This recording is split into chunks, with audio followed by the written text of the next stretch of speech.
see is my own silhouette. I'm getting stronger, step by step. The clock is ticking, but there's no time for regrets. I've been flying from town to town, from London to Taiwan. I've been all around the globe, trying to protect your soul. We are heroes tonight.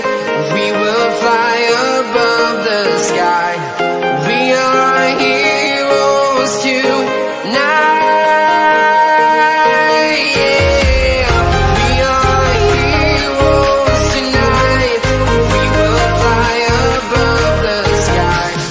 We are heroes tonight.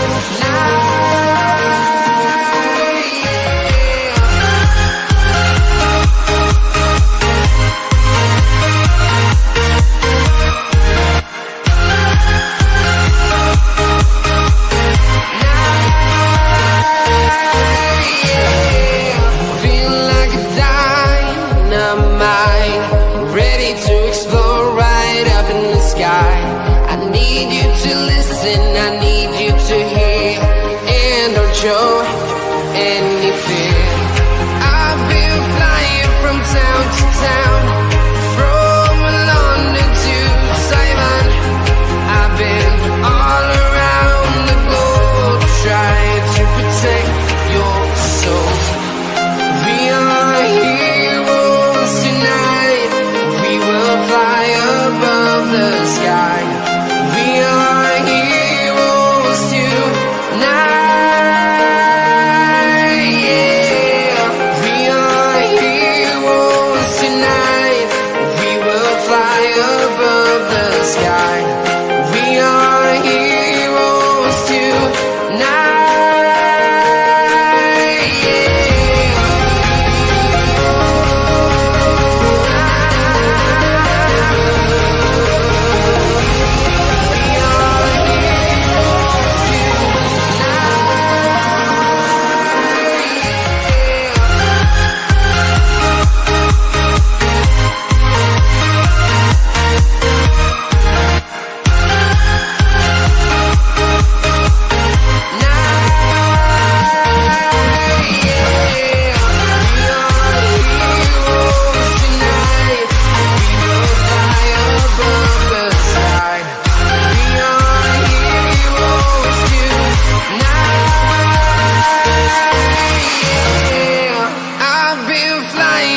Town to town, from London to Taiwan. I've been all around the globe, trying to protect your soul.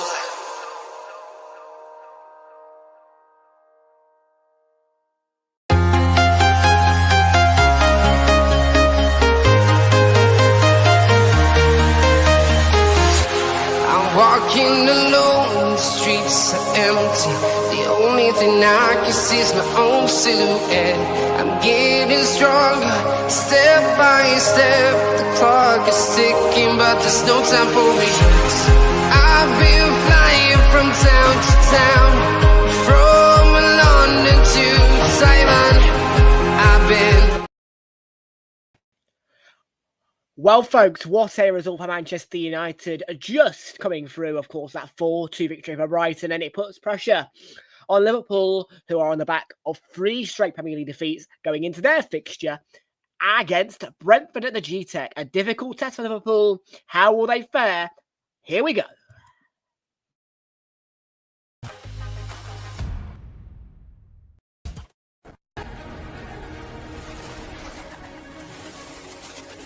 Time for cities and towns to start dreaming again. Walking in the footsteps of giants.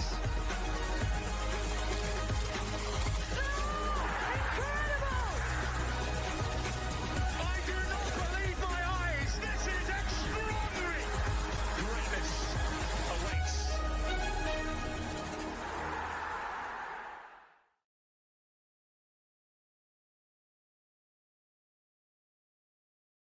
Good evening, everybody, folks, and welcome back aboard to Realltom Football. I will get to you in a minute, Charlie, but it is a Saturday evening, where you join me for Brentford against Liverpool live in the Premier League. If you do watching the replay, please do make sure that you are leaving a like on the stream and subscribe. And if you are new, and thank you very much indeed, folks, to everybody who's here today. And you've joined a shivering Tom for this 8 o'clock kickoff between Brentford and Liverpool, which is live on TNT Sports in around about 15 minutes' time. Good evening, folks, and welcome aboard. My name is Tom, and Manchester United have got 3 wins on the bounce. It might just be finally happening for Amorim, and there is now pressure on Liverpool to at least avoid defeat against the Bees, because if they don't, Manchester United will finish the weekend above Liverpool in the Premier League table. So, Charlie, backing the Bees, of course he is. Why would we Arsenal fans not back the Bees on a night quite like this? What a result, though, for Manchester United against Brighton. 5:30 kickoff finishes. 4-2 to Man United.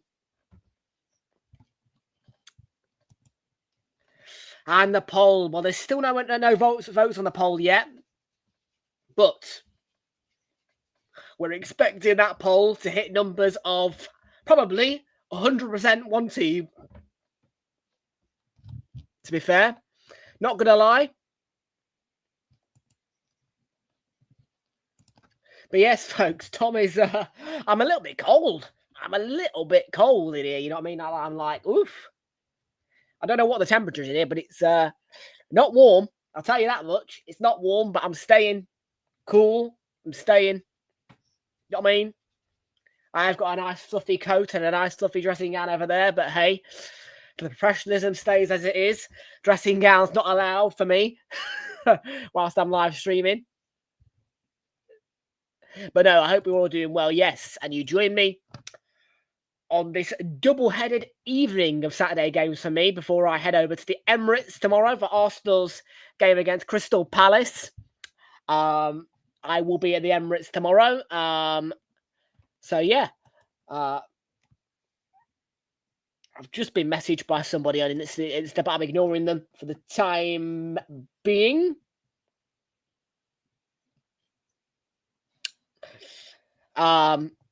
Yeah, I've been the popular spark, most certainly, on this Saturday evening. A private number called me earlier. Yeah, dodgy little sods. Blooming spam number calling me on a private number. I'm like, thanks a lot. Wasting my time.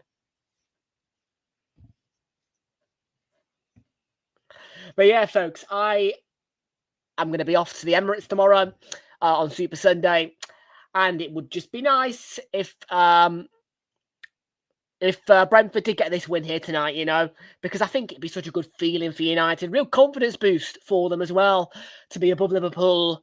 And then obviously all it is left is Man City, really. And we hope that Villa can win tomorrow, really. Because at the minute for Arsenal, I mean, City are the biggest threat right now to us. Crazy to say that, but City are above Liverpool. City are 3 points behind us. It would be nice if City dropped points tomorrow and we got the win.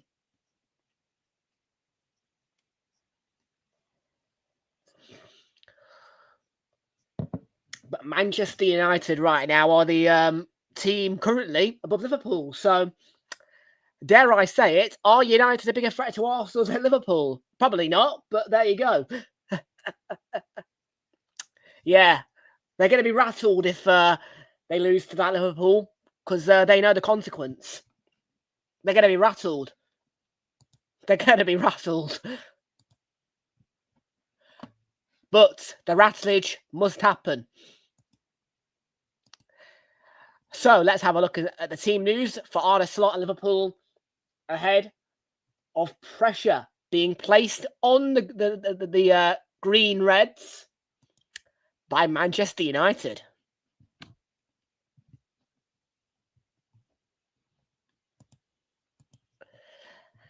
Okay, so yeah, just a reminder of tomorrow's Super Sunday. It is 4 games live on Sky at 2 o'clock. Sky Sports F1 for Wolves against Burnley.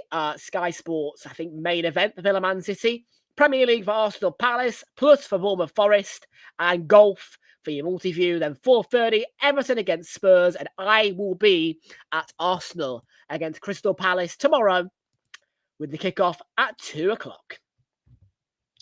I object to a green screen. I don't like them. I don't want a green screen.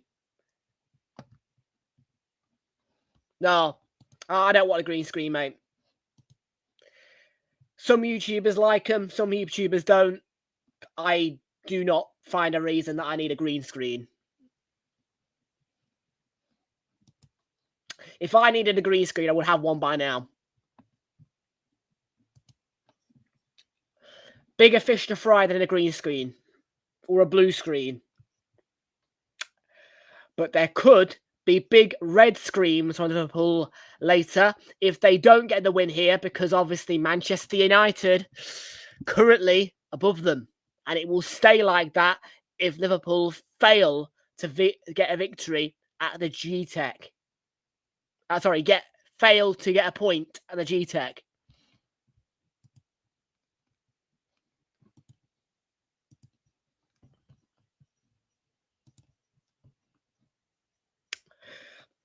So for Brentford then in goal, it's Kareem and Kelleher in goal, a back four of Ayer. Christopher Ayer, Sepp van der Berg, Nathan Collins and Kyoto behind a midfield which is split into two parts, seeing a defensive two of Yeho Yarmaluk and Jordan Henderson, the former Liverpool player against his former club today.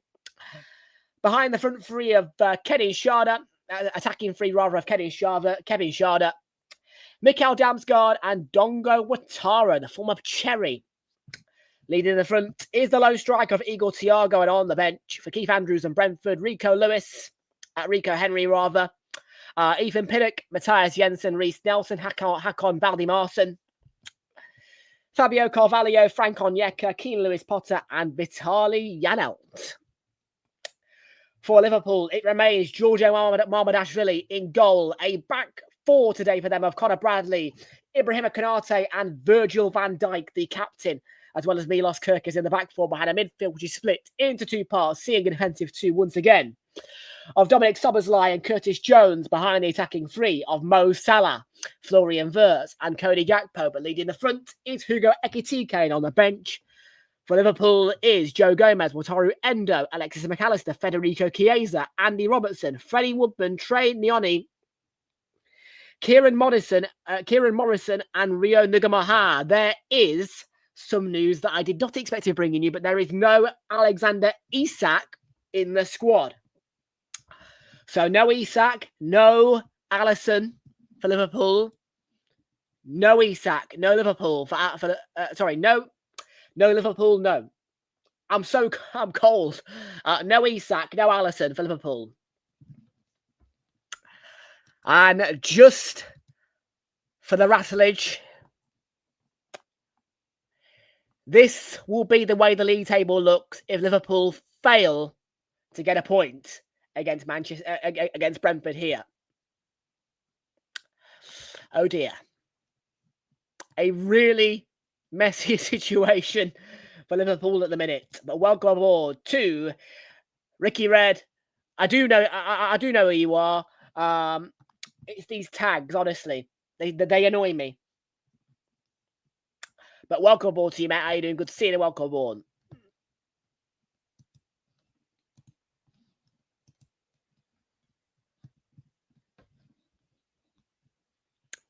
But yes, well, it's fair to say that if Brentford win today, there will be some rattled Liverpool fans at the thought of being below Manchester United in the league table. So I'm going to say no more than that.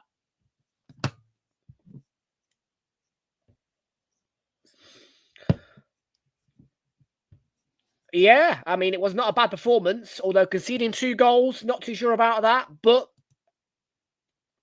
a Brentford win would be very rattling for the Liverpool fans. They'll be rattled. They will be rattled if Brentford win today because of Man United's result. They will be rattled. Being below us is fine for them, but being below United, they'll be rattled.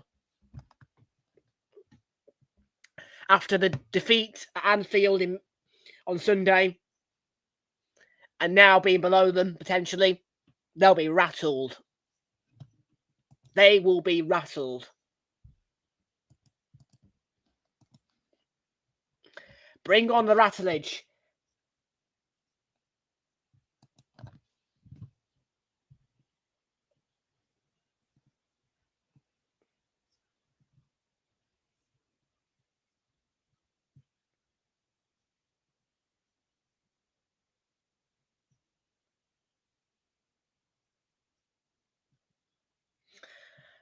So the G-Tech Community Stadium, just a bus stop in Hounslow, but bright with a light show in West London.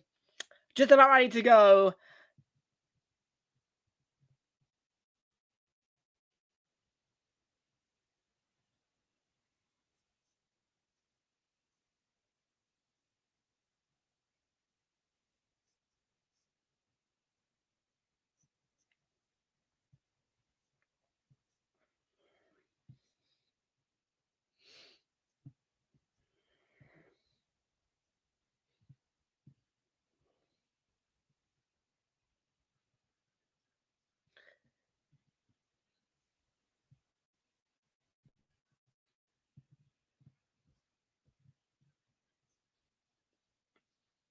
Right then.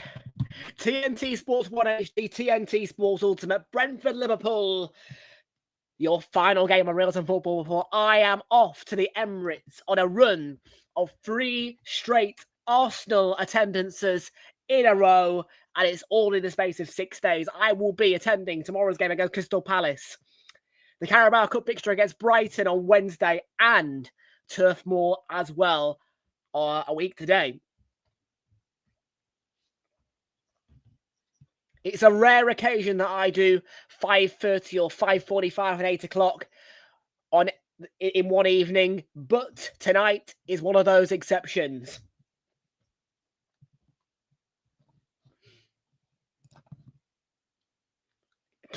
Well, FSG, I don't think they've ever made a sacking, though.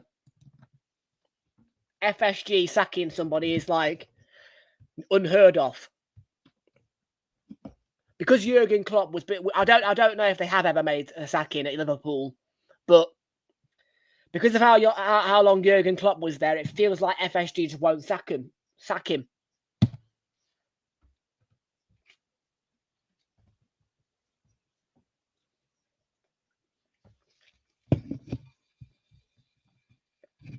Yeah, I'm not sure FSG would sack. I'm not sure FSG would have the balls or have the bother, to be fair. Because Liverpool are never going to be under threat of relegation. So, and then, you know what I mean? So, like, they'll just be sat there thinking, oh, well, bad season. I don't think FSG would sack. I don't think FSG would sack. I really don't.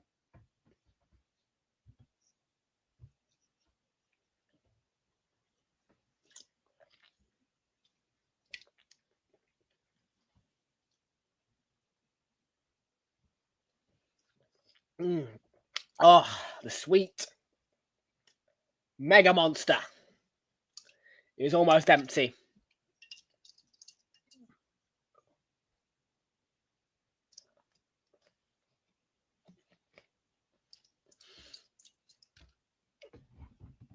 Well, big Super Sunday tomorrow. And I wish I was here. I do wish that I could attend games and be live to you guys. But I can't do that. But one day, in the very near future, we will be ready for Matchday Vlogs. Very soon, it will be a feature. But tonight, we've got one more game to enjoy. And then after this, I'll be back on Monday for a quick reaction video of what's happened over the course of the weekend, particularly Sunday. And then I will be back on Tuesday as well. Wrexham against Cardiff. I will be back at the Emirates, though, on Wednesday. And then it will be Friday with Wrexham in action again against Coventry.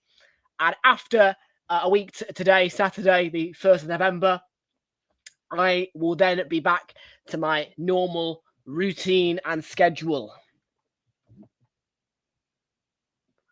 And my dealer just tried to entice me with a ticket to Sunderland. I was like, nope. Yeah. My dealer just tried to entice me for a ticket to Sunderland. I was sat there thinking, no, thank you.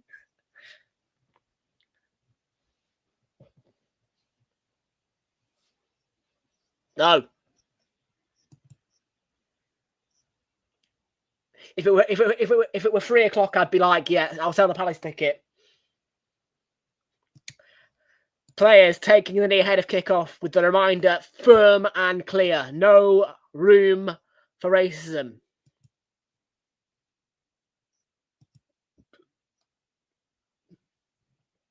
And we're off and running at the G-Tech. But yeah, no, 4 in a row and 3 in a row in the Prem just doesn't sound.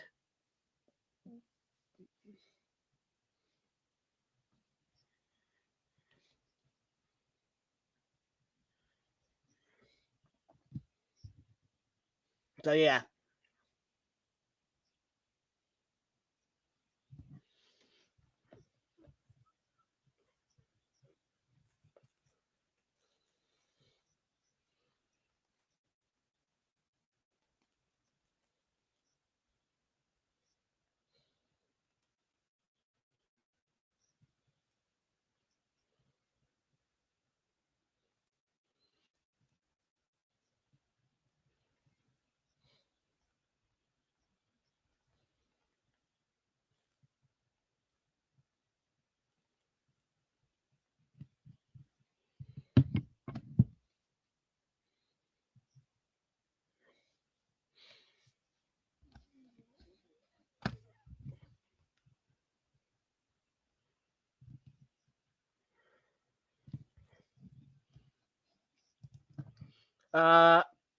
Oh, I've already got to that comment.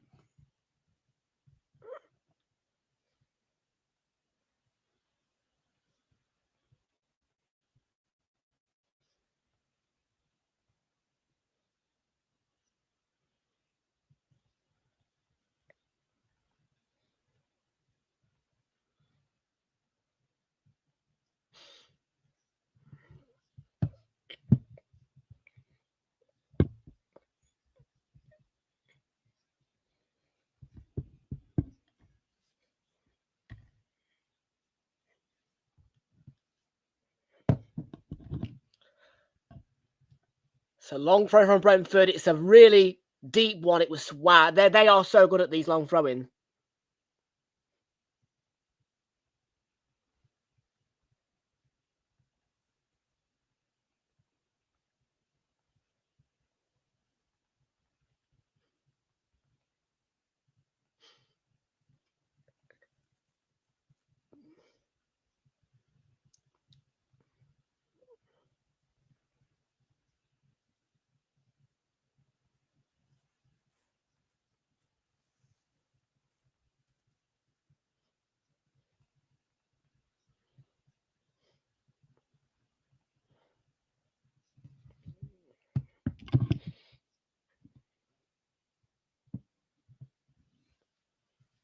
So 4 minutes in.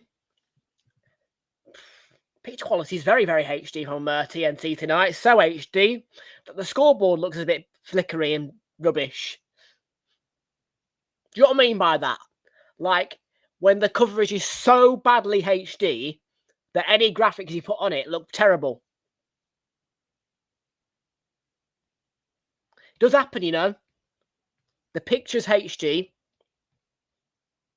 I did click on Ultimate by accident. No, I didn't click on Ultimate. Don't know what's going on there then. Maybe, don't know.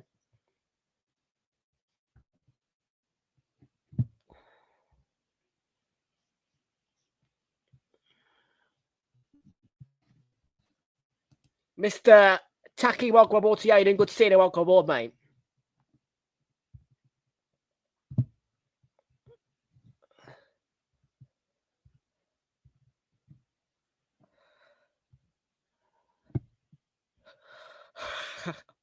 It's cold in here, man.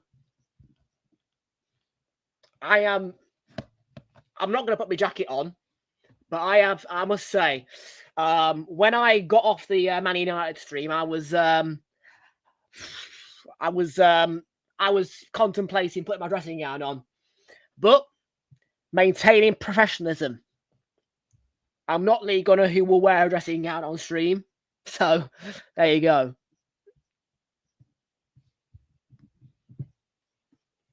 Oh, it's flicked on it. Dongo Watara for Brentford. The bees buzzing at the start of this one.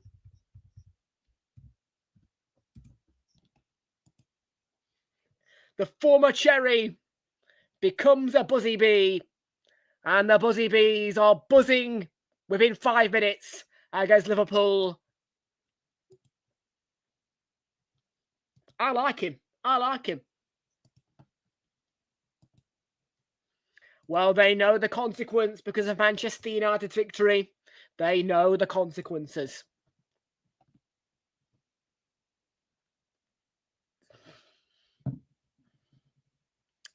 The flick on from Aya is a good one, and it's a good finish by Ouattara. Yes, he is. Yes, he is. I'm glad you say that. I'm glad you say that because a lot of people think it the other way around. But no, people. Yeah, Lee Good is the right guy to listen to, not AFTV.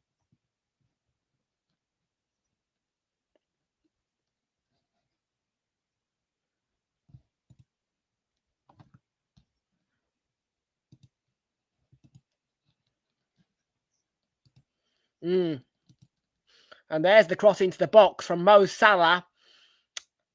And even if the ball had gone into the back of the net, Simon Hooper has given a foul. And Arne Slot, unhappy. He's so unhappy that he's sat down with his arms folded.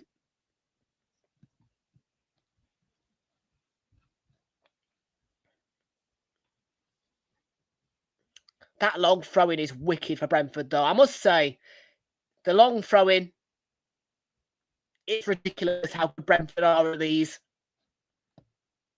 It's most certainly in fashion, the long throw-in.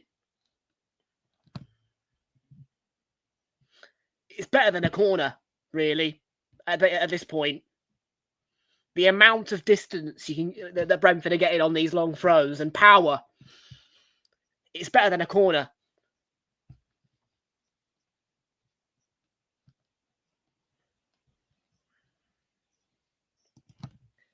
Sorry. I don't make you top 5. I'm not in your top 5. Don't try and sugarcoat it. Don't try and change your mind now. You've said your top 5, so no, that's all right. So I'm 6th, am I? So I'm in your top 6. I'll take 6th. I'll take 6th. I mean,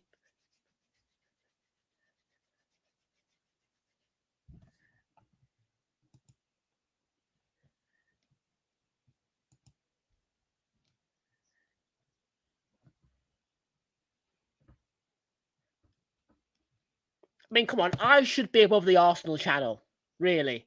The Arsenal channel's good, but it's the club. Do you know what I mean? It's the club's channel.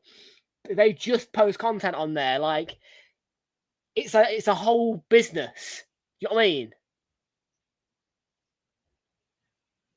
mean? I'm going to be honest with you. I rarely watch the club's content on YouTube because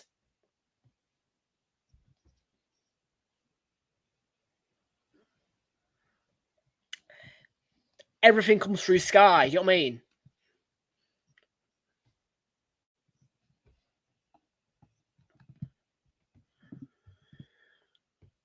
Well, more difficulty for Liverpool. They face Crystal Palace in midweek, but Brentford buzzing.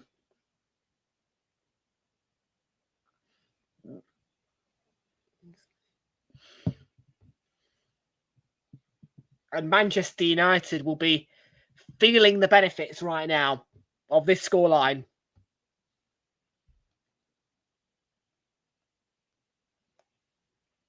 Yeah, I'm on about the channel, mate. The YouTube channel. That's the thing. But it doesn't matter anyway. I'm not that bothered that I'm outside your top 5. But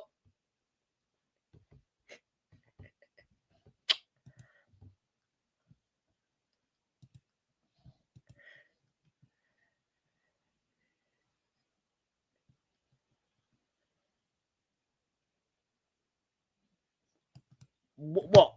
Arsenal are feeling the benefit of this scoreline. We're about 5 points clear of Liverpool in a minute. I don't even know. I think we're 4 points above them. We're feeling the benefits on a 4-point gap. Not really. This is more about United, mate. right now, we're focused on. I mean, look, it's not right for me to be saying this. Yeah. But right now, it's. I mean, look, I didn't think it was going to be this way. I don't want it to be this way. But right now, we're focused on City. We are. We've got to worry about City. City are back. City are above Liverpool. City are 3 points behind, I think. 3 points, is it? 3 point gap between us and City. We've got to be careful. Like, Liverpool at the minute aren't there. City are. So we're more worried about City at the minute. It's United, really, who should be fussed about this result. Well, not officially, but sort of. I'm not going to say they're officially back because the wins that they've had are basic wins, really.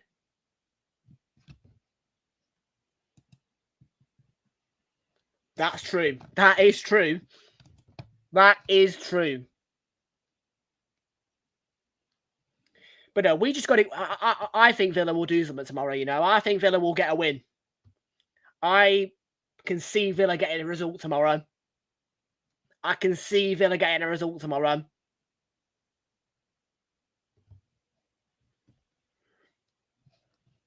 I know they lost to go-ahead Eagles in midweek, but I see Villa getting a result. Tomorrow, same time as Arsenal. So I'm going to be desperately looking at SofaScore if Arsenal aren't comfortably ahead against Palace.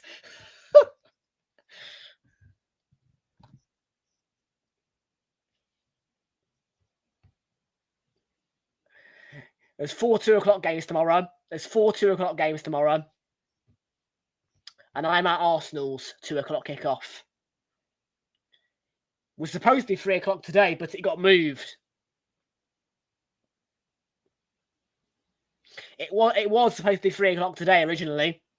Got rescheduled fairly quickly, though, because of Palace. It's not our fault it's been rescheduled, it's Palace's. And I'm not going to lie, I would have preferred to have been out today as opposed to tomorrow, but it is what it is. I love my club. I mean, look, if I get tickets by accident, I'll sometimes decide to use them or sometimes I'll sell them on. So, I mean, look, if I get a Wolves ticket, it's going. If you think I'm going to watch a match at 8:00 on a Saturday, think again. 8:00 in midweek, fine. 8:00 on Saturday, no thank you. No, I'm really annoyed with with the way that Wolves game's been scheduled. I would not be interested in attending that Wolves game, quite frankly. But I entered the ballot for all Premier League games, so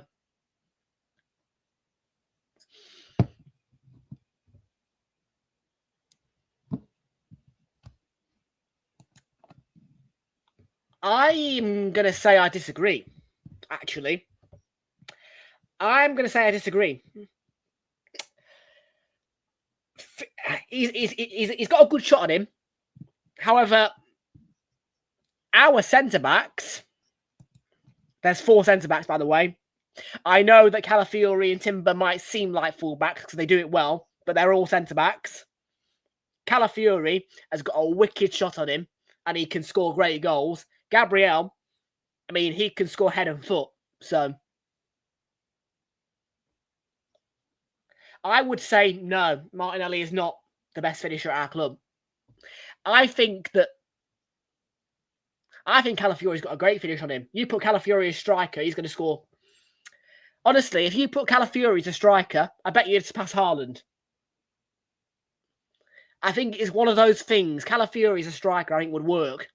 Strangely, I do think that Calafiori would make a great striker because he's got a wicked shot on him. Like I said, the goal he had disallowed against Fulham was amazing. Did you see it? He had an amazing goal disallowed against Fulham. The way he hit it was beautiful. What a hit! Doesn't matter. The guy can shoot. Our defenders can shoot. All 4 of them can. Timber not so much. But Saliba, he scored a screamer against Bournemouth a couple of years ago. Gabriel, he scored an absolute rasper a couple of years ago. All four of them can shoot. We have defenders that can shoot. We have defenders that score goals. So,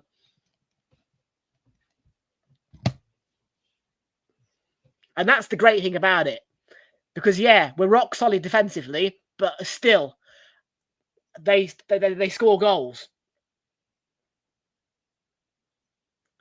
I think it would be a worse narrative for us if it was a case of we have rock solid centre backs but don't score any goals. Nah, it makes it better that they all can score goals.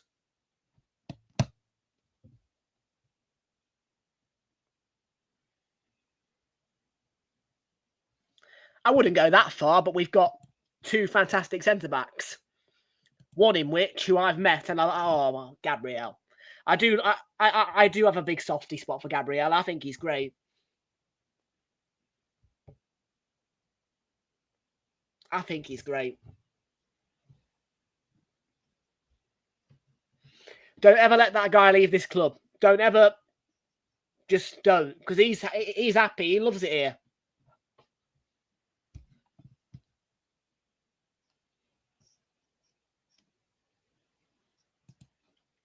Portsmouth lost. Yeah, they did, didn't they? Who did he lose to? I could check SofaScore, but I'd rather you tell me.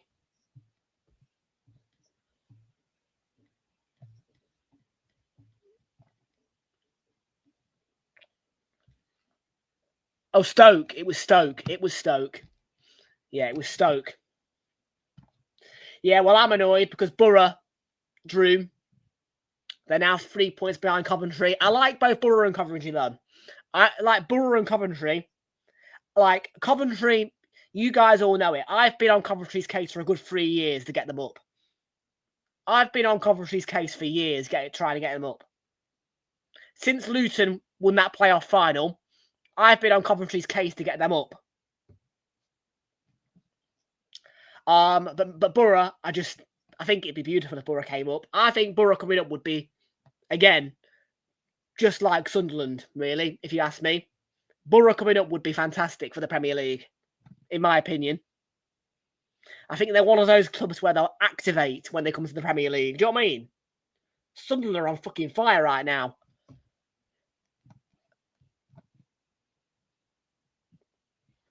And again, Coventry, I think they'll activate if they come to the Premier League. Lampard, finally doing things right as a club as well. It's great to see Lampard having success.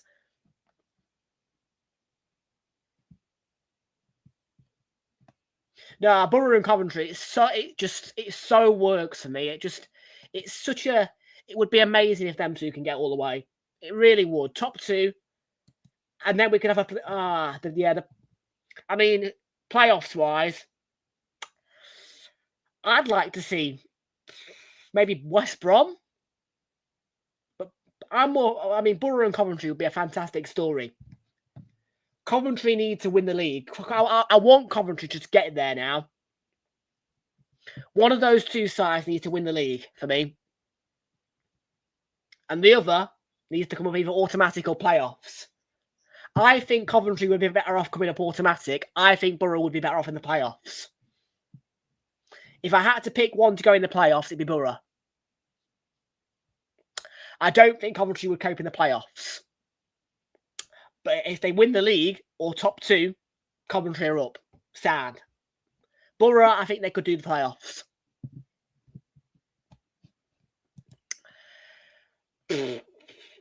You know I don't like Lionel Messi. Oh, Florian Wirtz should have scored. Fired it. The wrong side of the post. But yeah, I'm looking at this championship table. It's absolutely screaming at me for Borough and Coventry to get up. I mean, I'm looking at that table and I'm thinking, can we just get them up now, really? I mean, those two clubs replacing West Ham and Wolves, how refreshing is that going to be? West Ham and Wolves dumped, Coventry and Borough up. So it'll be a breath of fresh air. Coventry and Borough will be great things for the Premier League.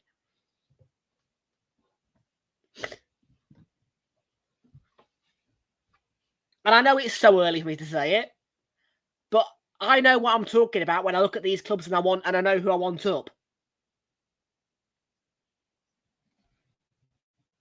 And normally, when it comes to getting promoted to the sides, I get what I want. And nobody can deny it. You watch the last playoff finals, I've got what I wanted every time. Except for Leeds, Southampton. Yeah, that was the most dead playoff final I think I've ever seen. Leeds, Southampton. I'm sorry, but the playoffs is not made for Leeds and Southampton together. The playoffs is made for amazing stories such as Sunderland, Luton, Forest, bloody Brentford as well. Brentford. Leeds, Southampton is not a story.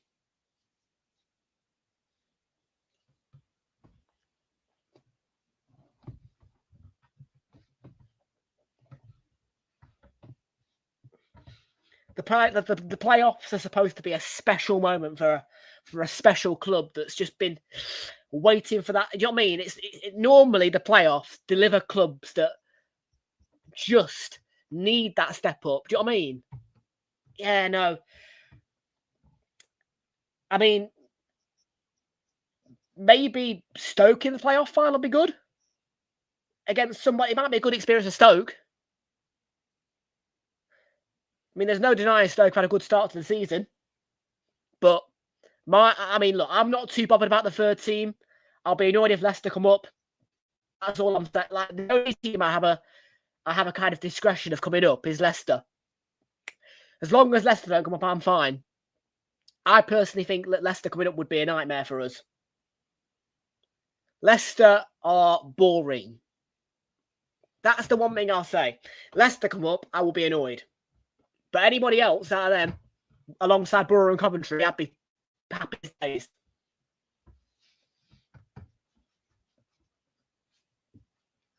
But no, it feels so written for at least Coventry to come up, but Borough as well now. I don't know. Once Borough started having that kind of bright start, I got into this kind of trap of, yeah, Borough, get them up. Do you know what I mean? Like I said, it feels so written to me that Borough come up with Coventry. When you look at it, those two clubs coming up would be fantastic for this league, I think. And I'll say no more about it, but if you ask me, those two clubs are the teams that I want up. You don't need a third. Those two would be so refreshing for this league, I think.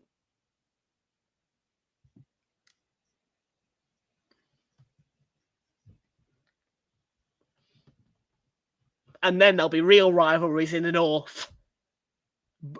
I mean, look, Borough, Newcastle, Borough, Sunderland and Borough. Yeah.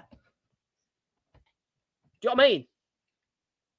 I mean, Borough come up. You've now got 3 North derbies.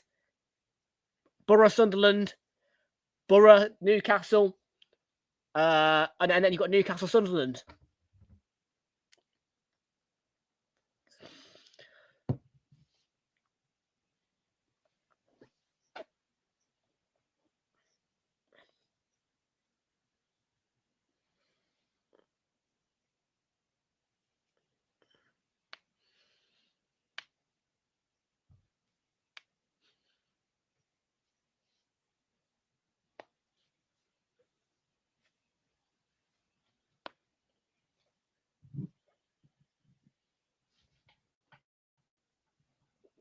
Yeah, Hoyama look down for Brentford at the minute. Brentford 1-0 Liverpool.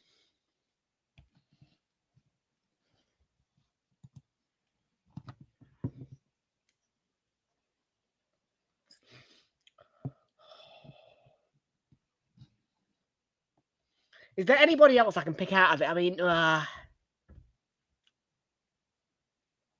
do you know what? Do you know what? I would actually be happy to see Birmingham up as well. If I had to pick a third, I don't want a third out of them, but we're going to have 3 sides. If I had to pick a third to go with Borough and Coventry, I'd pick Birmingham.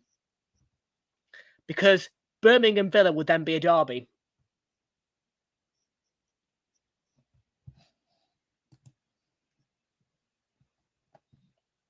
I would pick Brum.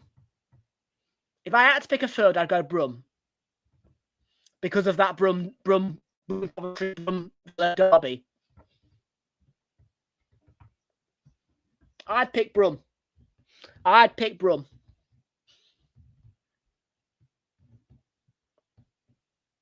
And I would go to St Andrews as well. It's my kind of stadium, that dirty old rattly stadium. Yes, please, for me.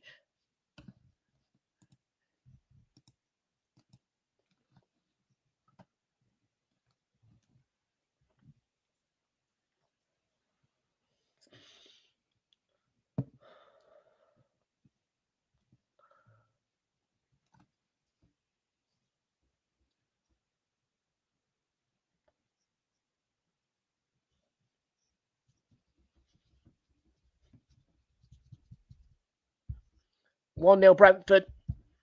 1-0 Brentford. Still. I decided that I didn't like it. I decided I didn't like it, Phrase. I'm sorry, but I didn't like it. I thought it was a good idea, but I looked back and I went, nah, that doesn't look right to me.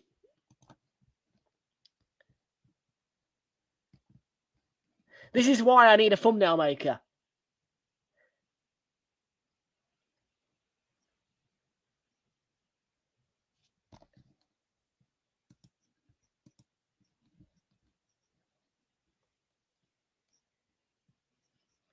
Because nobody's gonna lie. Ever since I became my own thumbnail maker, I've gone really branding focused, if you know what I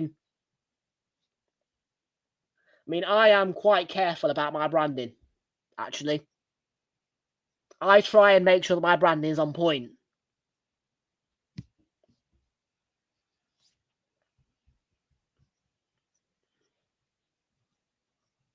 Like, it's rare that I'll miss out a detail on my branding.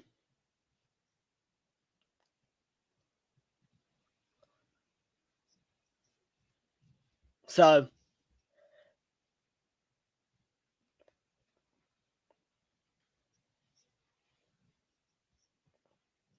Vitaly Yanot's coming on for Brentford.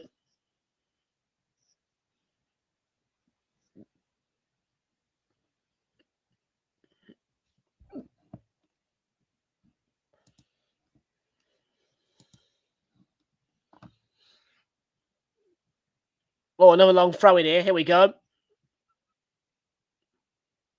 Yeah, these long throw-ins from Brentford are brilliant. I mean, I want to watch the distance on this because it's just amazing.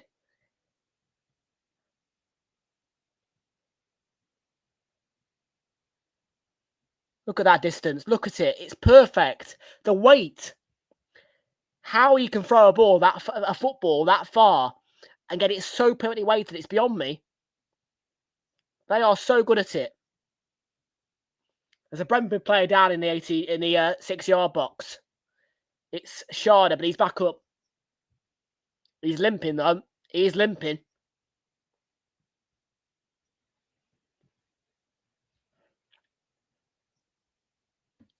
Here is Salah.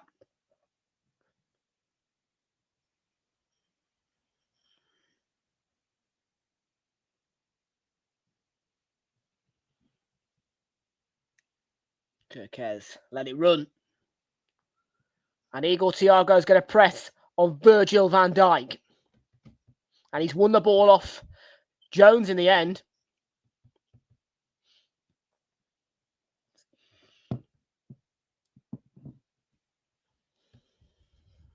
I forgot about the bet builder and the price boost as well. They are here. We have got them. Kyoto. What a cross. but headed away by Van Dijk.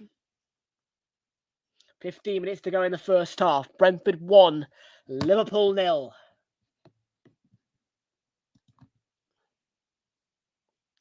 Ouattara.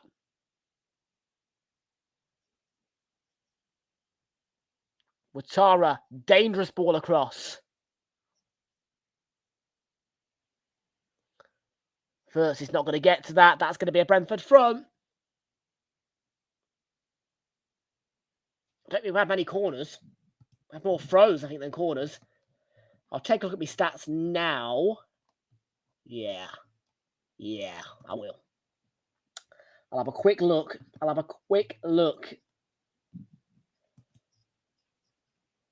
Corners. We've had 0.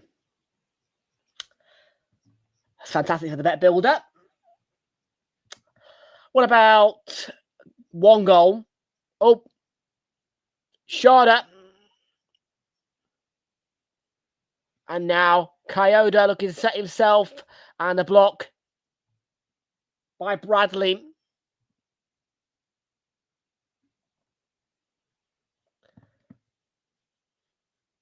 Brentford pressing for a second.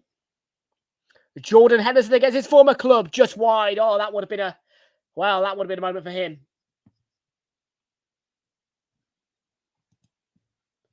That would have been a moment for Jordan Henderson, wouldn't it? Just.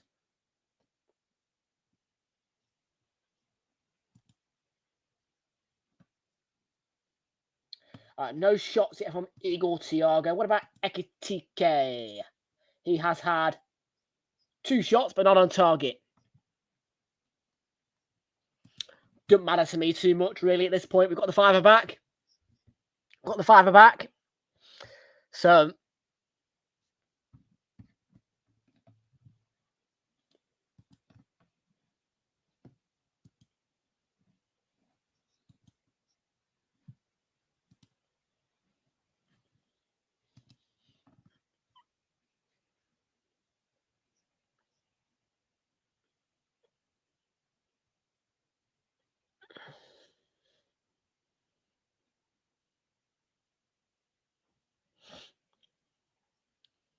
Coyote's done well to win the ball, being pressured by Kirkes, and he does win the foul. Rightly so. Good strength by Coyote. Really good play. Winning the ball back, holding off Kirkes. Eventually, Kirkes fouls him. Good play by Coyote. Nightmare for defenders. And he gets Kirkes in the book. It's good strength. It's great play.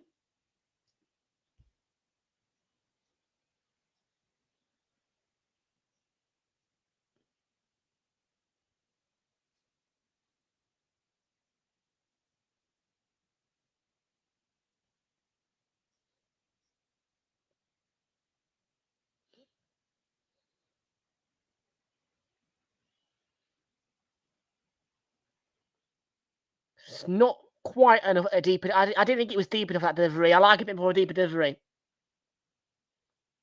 I do like really deep deliveries, to be fair, when they float. Sometimes they don't need to be, but I prefer them deep.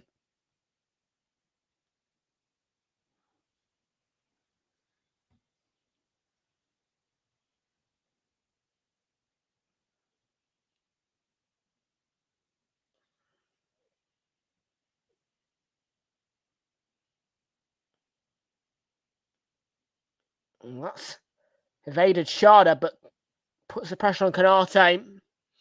And Liverpool have lost the ball here. And Igor Thiago flicks it on quickly to Aya. Down the left, faced with Florian Wirtz. And that's a beautiful flick. And it's Aya. Is it going to go for a corner? Bradley's not. I think it's a throw-in. I think it's a throw-in of a long throw-in. Little bit too close, I would say, to the corner flag to get that kind of distance and angle on it, but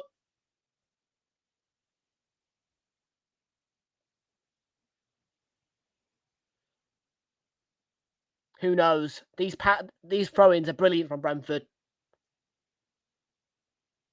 I didn't think the use of a towel was permitted, but Coyotes.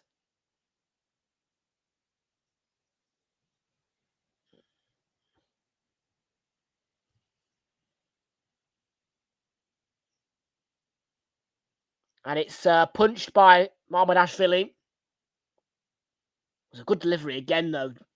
Right on the money, deep. Again, good strength by Coyote. Once again. The determination, the hunger for goals is there from Brentford. It's a good performance.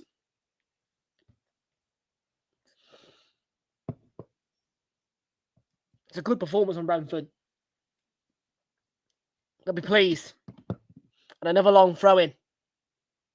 Do you know what? They should do throw-in markets. They really should.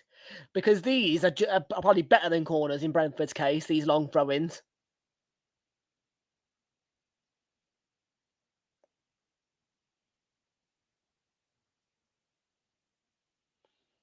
Watara to Shada. We've not had a single corner, by the way. And I don't think Brentford will mind that at all.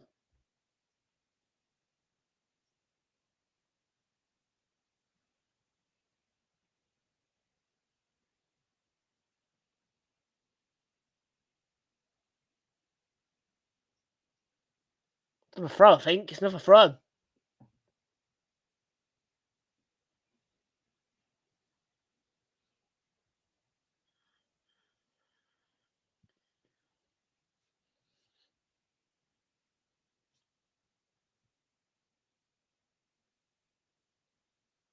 Coyote does definitely is worth his money, isn't he? All the running and those long throw-ins, that strength as well. Got a good build to him, Coyote.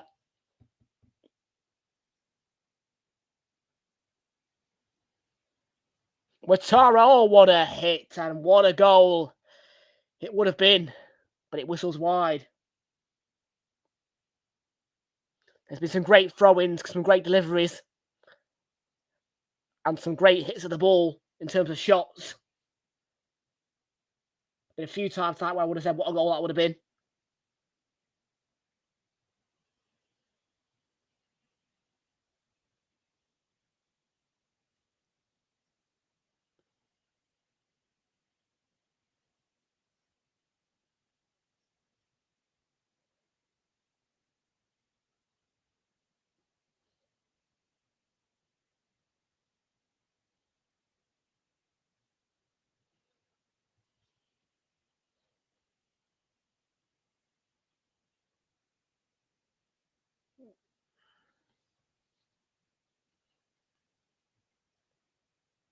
Six and a half minutes to go in the first half. No corners, no problem for Brentford. No corners, no problem. I mean, seriously. I think I'll stop putting corner markets on when I involve Brentford. I have Brentford on. Do you know what I mean? Thiago. In. Van Dijk with a challenge. It's a good one. And that's, oh, Damsgaard. What a hit. Again, another what a goal moment that would have been. Big save from Mamardashvili. Damsgaard hits it so well. He lets fly a bit early. The power on the shot. It's on target. It's a great save from Mamardashvili. There has been some great shots in this match. There really has. It's a good save. He had a rusty performance as well against Man United. Mamardashvili. Good save.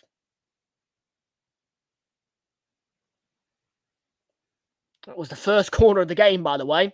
Just for reference as to how little has been. One corner.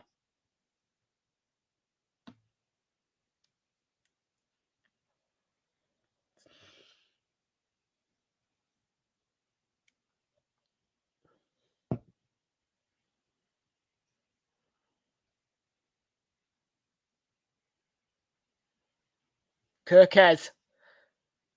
Not a bad ball. And Bradley, I think that's a foul, you know. Completely knocks Sharda off balance. Put it that way. Szoboszlai floats it in. Salah gets a slight touch. It'll fall to Florian Wirtz. Kirkez, lovely cross. Headed away well by Brentford. Curtis Jones, good hit. But straight at Kelleher.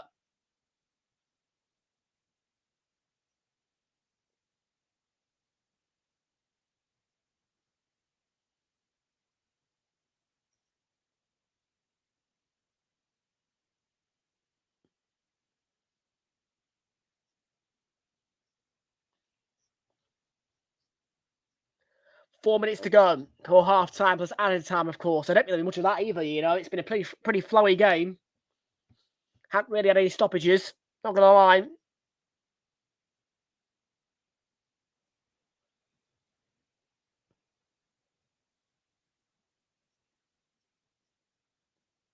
Yeah, Brentford have been great. It's been a enjoyable match.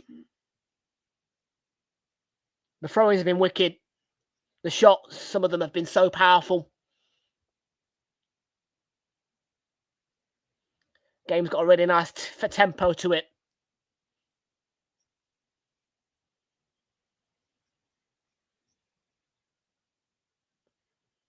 And there you go. They've won the ball back again.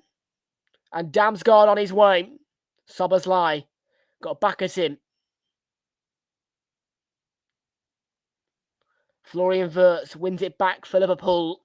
But Sharda says, no, thank you. I'm coming back with the ball. And Damsgaard, oh, it would have been a great ball through, but Sharda's not ready for it.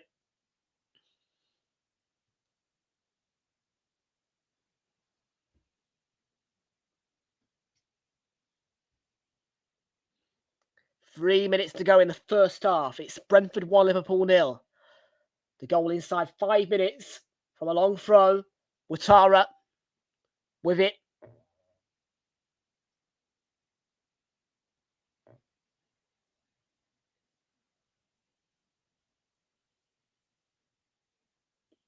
I mean, I don't think Liverpool have had many shots. Brentford have been so dominant that they've probably limited Liverpool to about, 3-4 shots first half. It's a good first half for Brentford.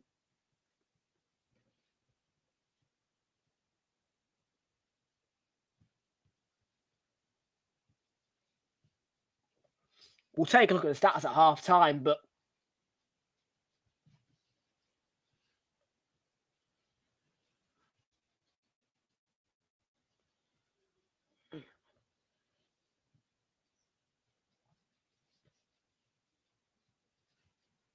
Ekitike. Jones. Oh, got the ball across. Found a pocket. Might have been a foul on Sharda there, but Simon Hooper is playing on. Not been too many free kicks in this game, really, actually. Yeah, he's getting better as a ref, Simon Hooper. I'm not going to lie. He's getting more and more letting games run, really. It's nice. It's good to see. And that's Gakpo. I didn't see the challenge. And Igor Thiago's running at Virgil van Dijk. Got forced wide. Damsgaard. Henderson could put Damsgaard in. And Kirkez has slipped. Damsgaard cuts it back. And Kirkez in the way of Ouattara. And Brentford so close to getting a second before the break.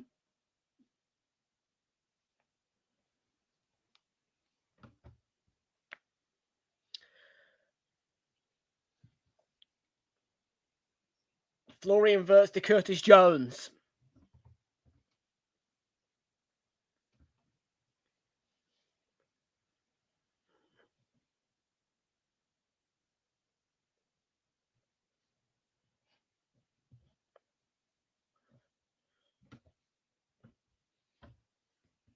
Put it back again. Damsgaard. Oh, it's perfectly right for Sharda. He's been on goal. 1-on-1 with Mamardashvili. Oh, what a finish. Great composure. Great 1-on-1 Kevin Sharda. 2-0 Brentford before half-time. Great goal. Great goal. What a moment. Great goal. Perfect. It's absolutely perfect. for Kevin Schade. It is absolutely perfect. What a ball from Mikkel Damsgaard, almost disguised. You don't think that ball's going to reach all the way to Schade, but I tell you what, the weight is perfect.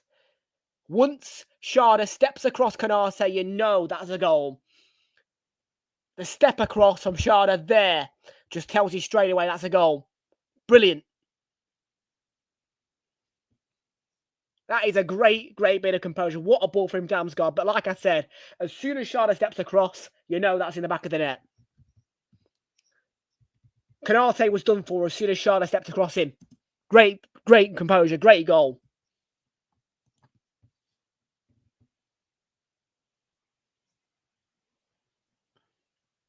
Great, great composure. That is top draw.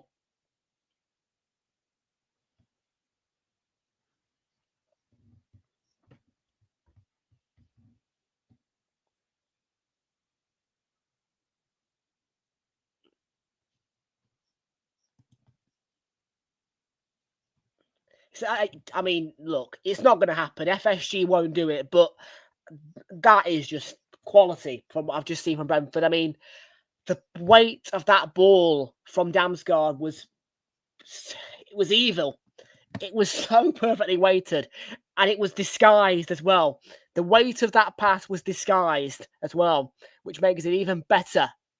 And then Konate, as soon as Schade steps across him, like I said, you know that's going in the back of the net. With that kind of ball through, as soon as you know the one-on-one player stepping across the last defender, back of the net, all day long. Goalkeeper was done for.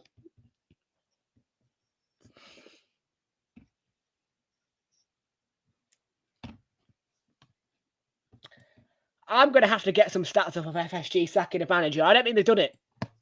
I do not think FSG have sacked a manager. I might be wrong, but I can't see FSG making a sacking.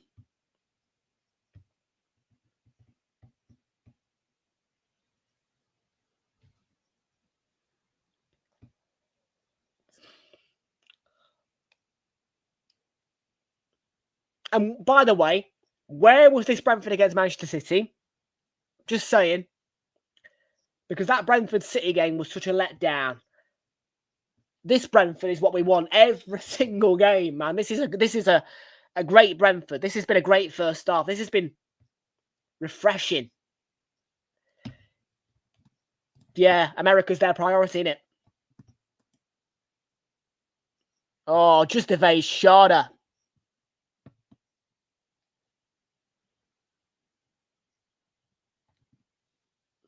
We're about to hit half time.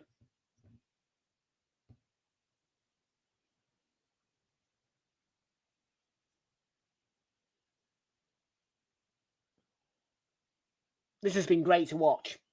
This has been great to watch. Do you know what? I don't think I'm missing out tomorrow. Not going to lie. I think tomorrow, even though it's a supersized Sunday, there's lots of games, I don't think I'm missing out. I think I've had the quality today. I'm pleased. I've seen 2 good football matches.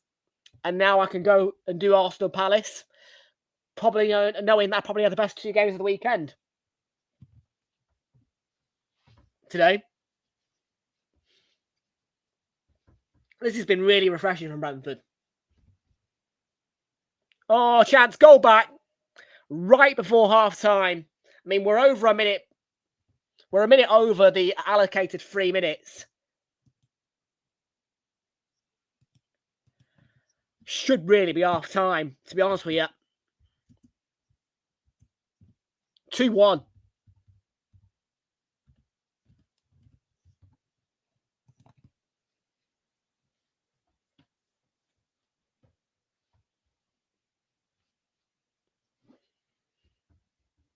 There's a flicker Ekatike there. But he looks like he's fouling Collins as well.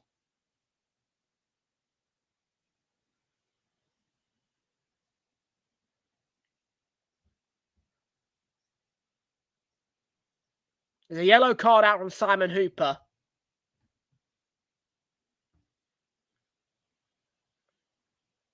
And yeah, we're back. We're back. It's a goal. It's a goal. Yeah, and there goes the half-time whistle as well. That's the thing. That's what will annoy the Brentford fans. They had 3 minutes allocated. There was no reason to go over it. They're a minute and a half over. And as soon as the goal scored by Liverpool, half-time whistle goes. I'd be furious at Simon Hooper. I would be furious at Simon Hooper. I really would. I'm a Brentford fan. Bit of a sour taste to a great first half, really. That.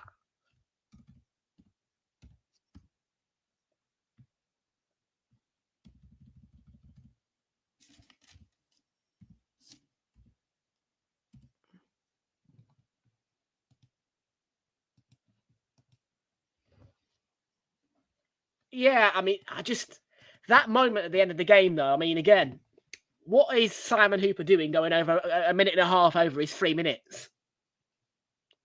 And then just to make I mean, of course the Brentford fans are going to be peed off. They're going to boo at the referee. Do you know why they're going to boo? Because as soon as the goal goes in for Liverpool, half-time whistle goes. Bang. But yet he's got a minute and a half over the 3 minutes without reason. I mean, look, 2-1 at half-time. But I couldn't understand why the Brentford fans are annoyed. He's got a minute and a half over his 3 minutes for no apparent reason. And then as soon as the opposition scores a goal, he blows half time. I mean, what's that about? Because a goal means extra 30 seconds, doesn't it not? Anyways, I'm going to leave you all to stomach on that. I'll be back in a minute.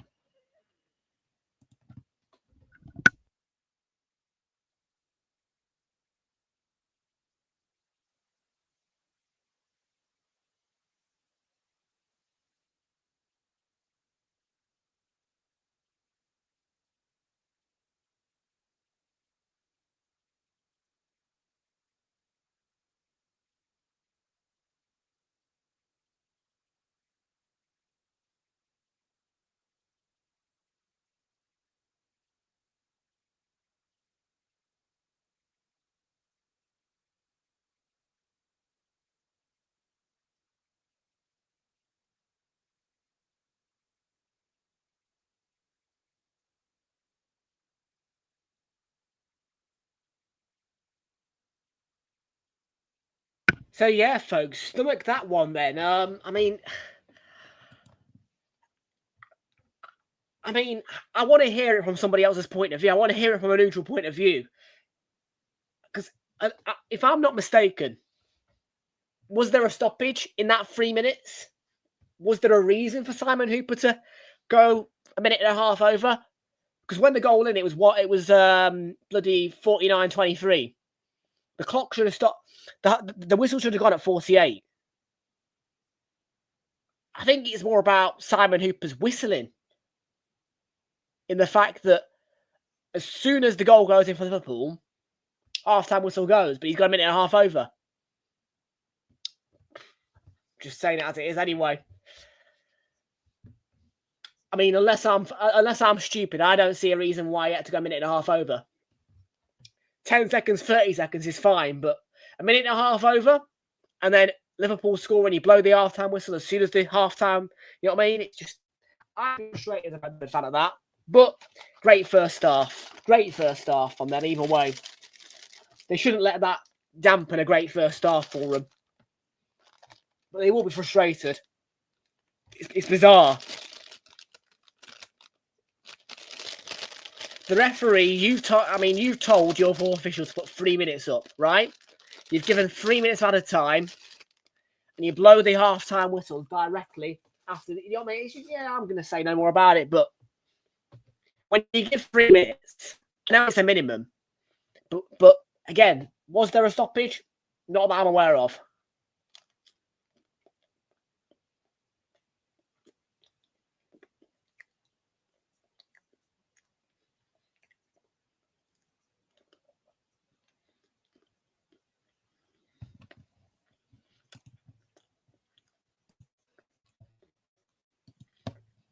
The Jaffa cakes are going down well. The Jaffa cakes are going down well. The Jaffa cakes going down well. Like a bloody treat. One corner in the first half, people. One. Oh, I dropped my pen. I flinged it up in the air by accident. Butterfingers. Absolute butterfingers, me dropping my pen. Oh, God, it's gone right under the bloody plug tower. Oh, God. There we go. The fact I've just moved my screen by accident with my head tells you how deep down that bloody plug tower is. Right down the side of me, tucked far behind. But yeah, there's 10 sockets down there.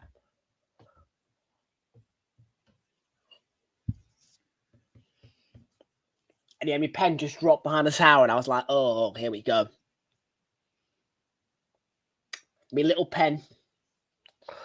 Anyways, goals. 3 goals means over 1.5.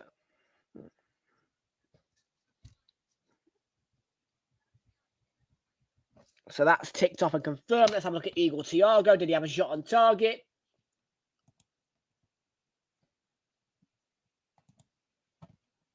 No, he didn't. He had no shots, Eagle Thiago, actually, so we can't take that off yet. And just the one corner. What about Mr. Ekitike? Did he have a shot on target? No, he didn't. So that price boost is not... Yeah, it doesn't matter. Doesn't matter.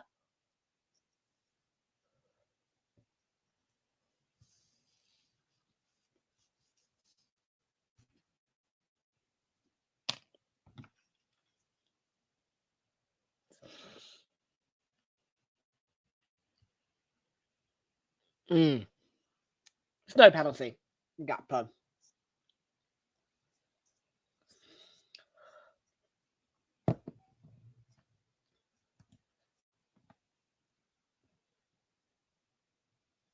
Yeah, Dam's goal with that assist. It was an amazing ball through.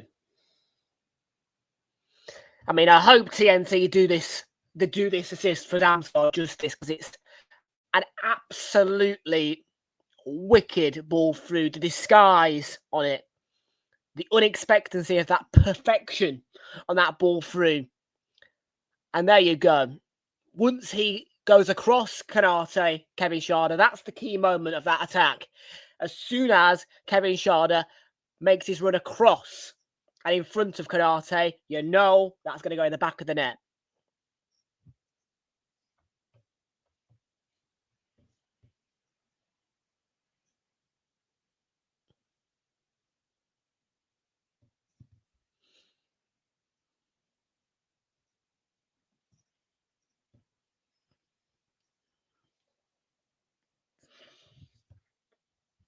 So yeah, there is controversy with the added time and all that shit, and the penalties, but we like drama, don't we? Eh? This is going to be interesting. This is going to be muy interesante. This is going to be muy interesante in the second half. Really is. It's going to be muy interesante. I tell you what.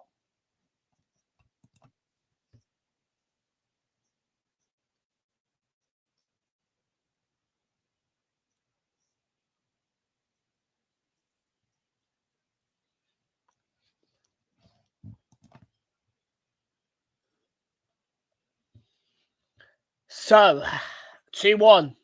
Where do we go from here? Second half underway very shortly. Great first half, either way. I mean, Brentford have played well.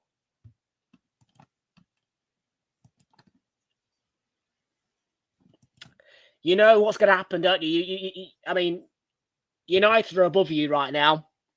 United are above you. It is. It's a great day for United if you guys lose. It's a great day for United if you lose. It is a great day for United if you lose. The right man for Liverpool won't get sacked by FSG.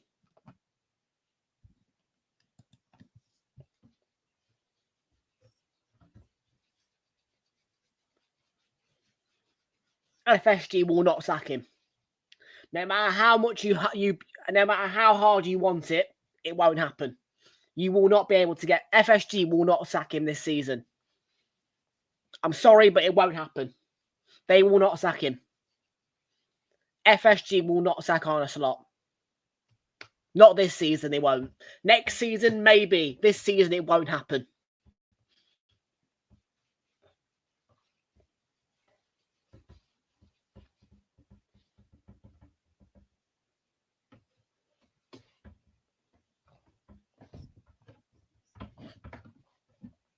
The coaching staff might get sacked of Arne Slot.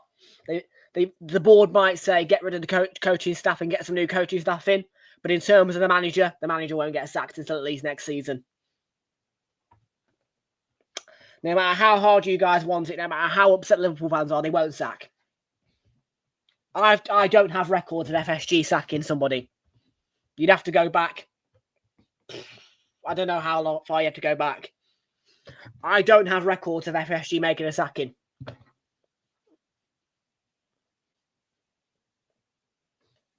To be truthful.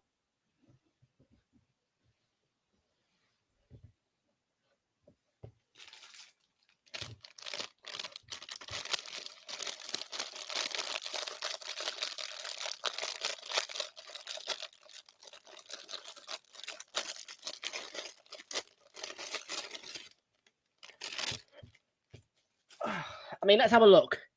Let's have a look, shall we? FSG managers sacked.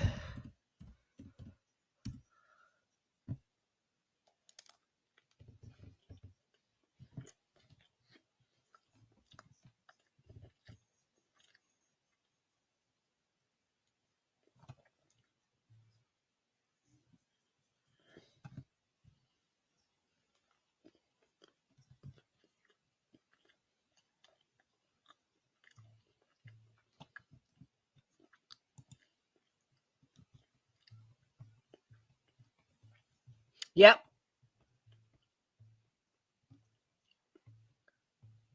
Here you go. No sacking has ever been made by FSG, apparently.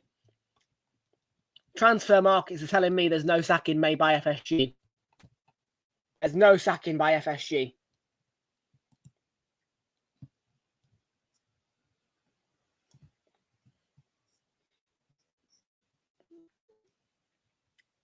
With that, the odds on Slot will be low. Is that because of FSG's sack record? It's a low record. It's a low chance.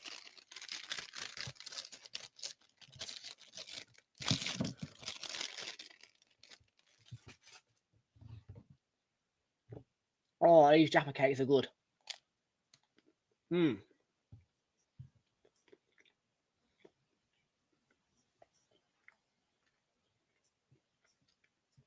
And I will save the last one for later.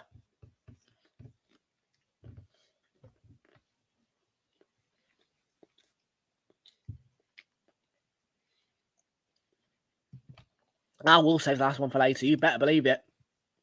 There's one left. There's one left.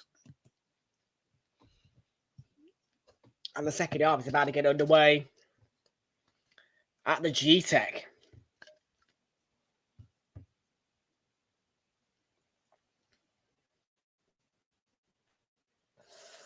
Oh, that's good.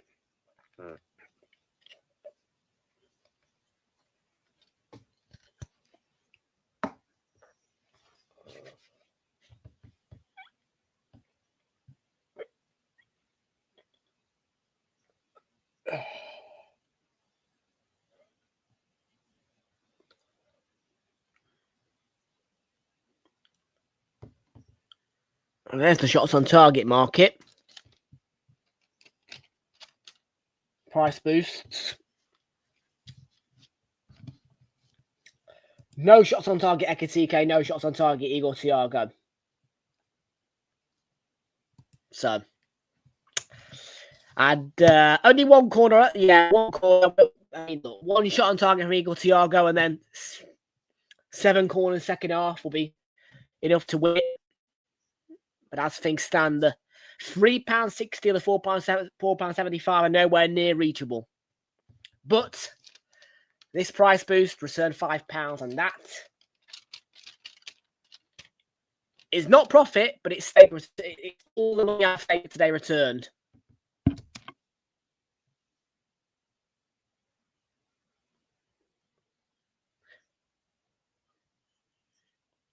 And the referee, by the way, Simon Hooper, is unable to continue, guys, I'm afraid. So there is going to be a referee substitution, Tim Robinson, from what I've just been told by Lindsay Hipgrave. Lindsay Hipgrave has just told me that in the second half, Tim Robinson will be the referee. So a referee change. Tim Robinson to replace Simon Hooper.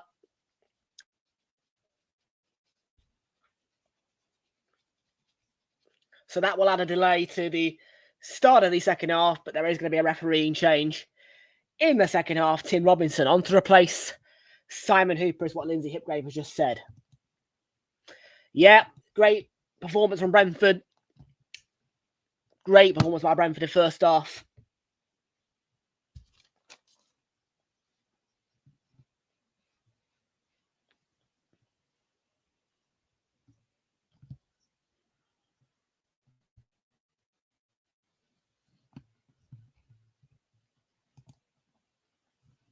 So what's happened to Simon Hooper? Is he injured?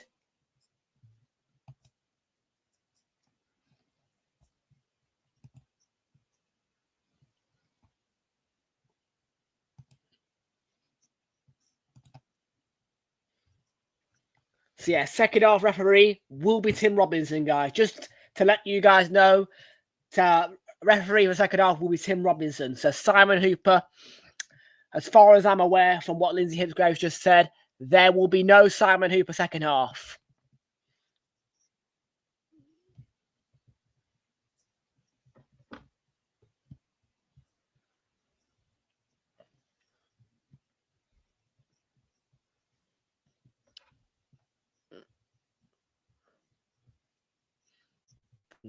Waiting on Tim Robinson now.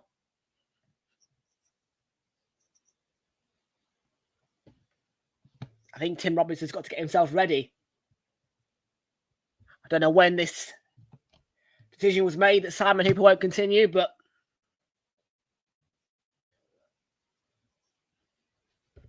we are waiting for Tim Robinson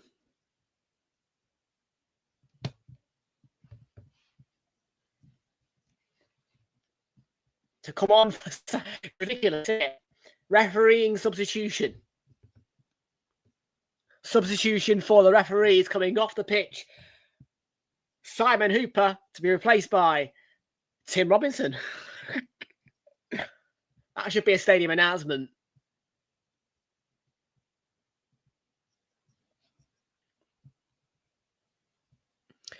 So here come the Liverpool players. Let's see where Tim Robinson is. Is he coming? Or is...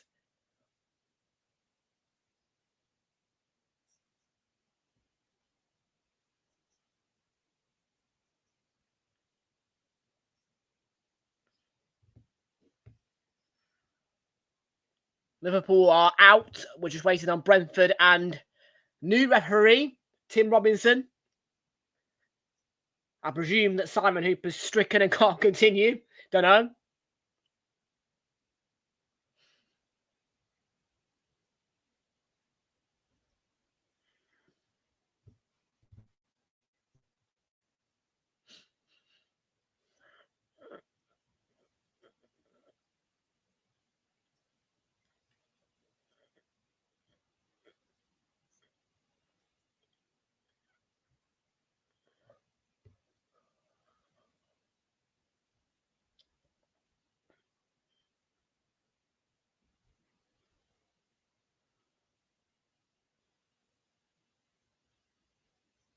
So we are just awaiting the referee change to be completed.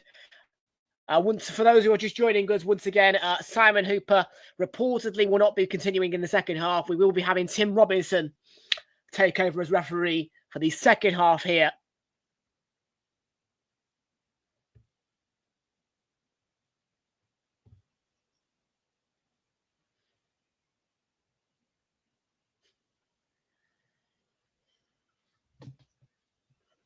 It does add delay to the start of the second half, but yeah, we're just waiting on Tim Robinson.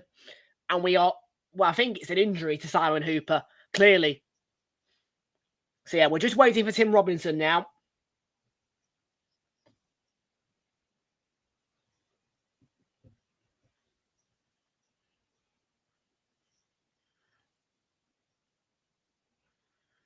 Oh, the goals from Brentford being replayed now by TNT. Beautiful. The second one is perfection, Damsgaard. Perfection. Perfection.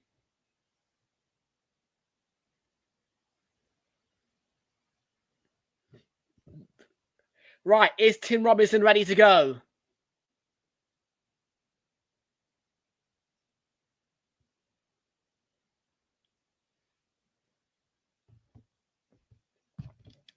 Maybe, yeah, maybe. I don't know. It was very, very tight, but maybe.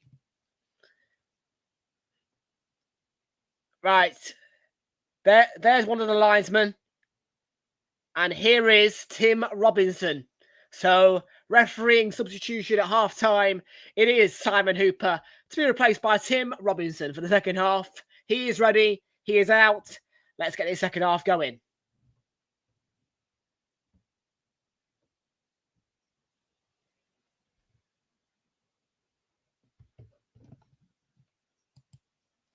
Right then. New referee, same game. Brentford 2, Liverpool 1. More of the same, please.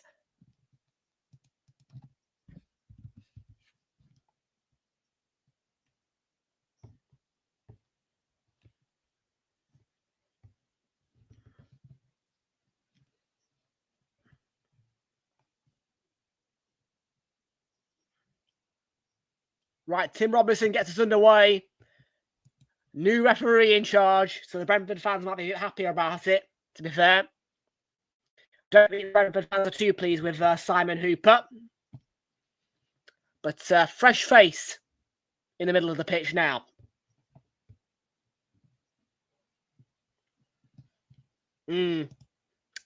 Well, every football team does it.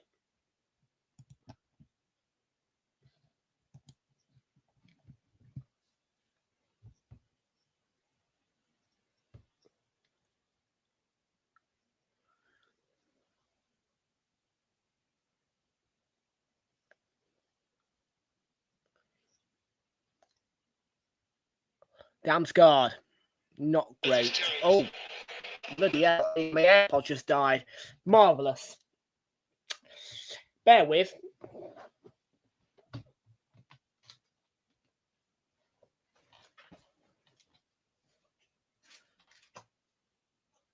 Oh, there we go. Right. Refereeing substitution. AirPod substitution.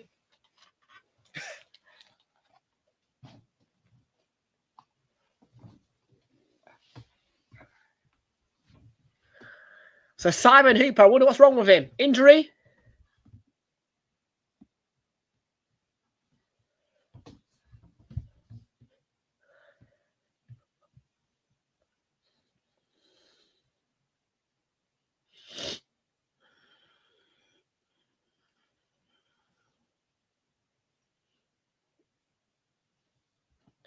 I am at the Emirates Stadium for Arsenal against Crystal Palace, so I will not be here.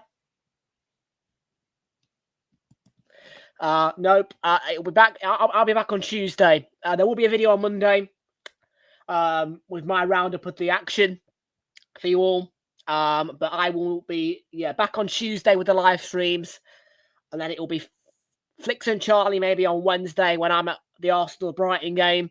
But Friday, I'll be back after that with the Wrexham Coventry game. Next Saturday, I'm not here because I'm at Turf Moor, and I'm back on Super Sunday. And then I'm done. There's no more matches booked after that for now.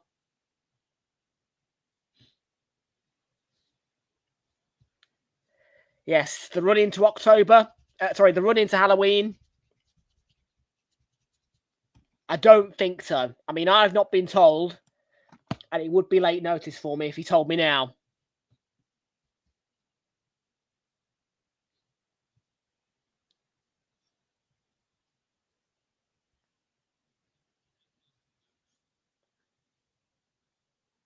So, yeah, I'm presuming no.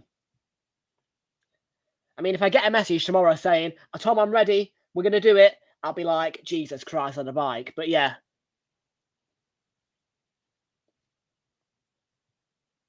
As far as I'm aware, no.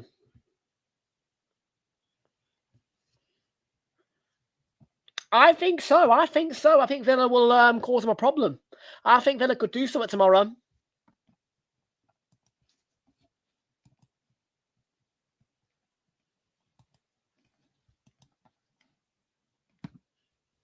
All right, it's going to be interesting Sunday tomorrow.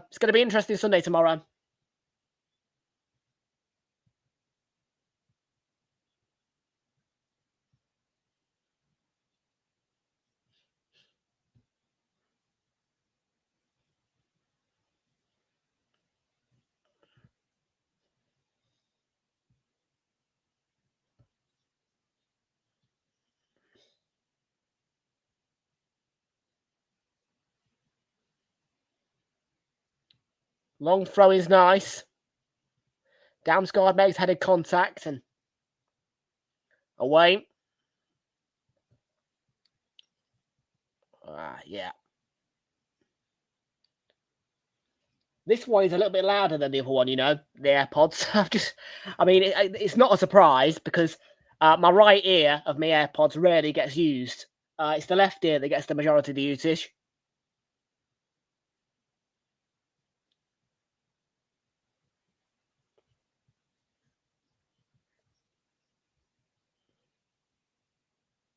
At some point, I will probably just exchange these AirPods altogether.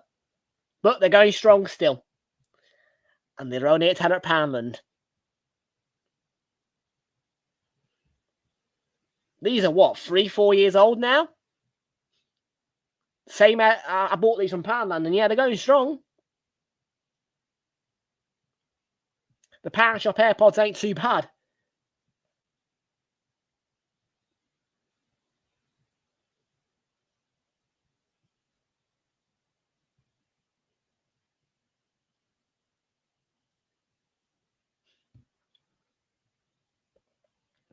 Set Van der Berg. Damsgaard.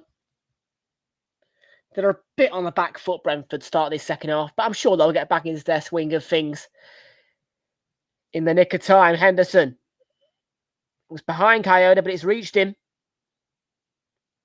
Sorry, and it was a great cross flicked on by Sharda for Igor Thiago. The angle was against him. Had a man right on his shoulder. Does well to get the effort away. On target as well. Yeah, good effort to Thiago. It is. And like I said, angles against him. It's good play.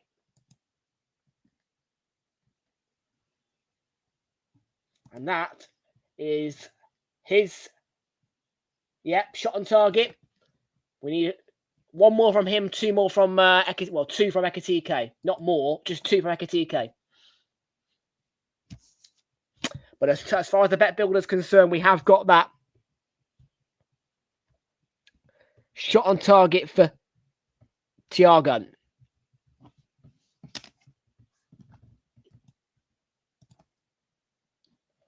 In fact, just make sure that I've not missed any from Ekitike. Yeah, 2 shots off target, both of them. And the corner count should be still 1. In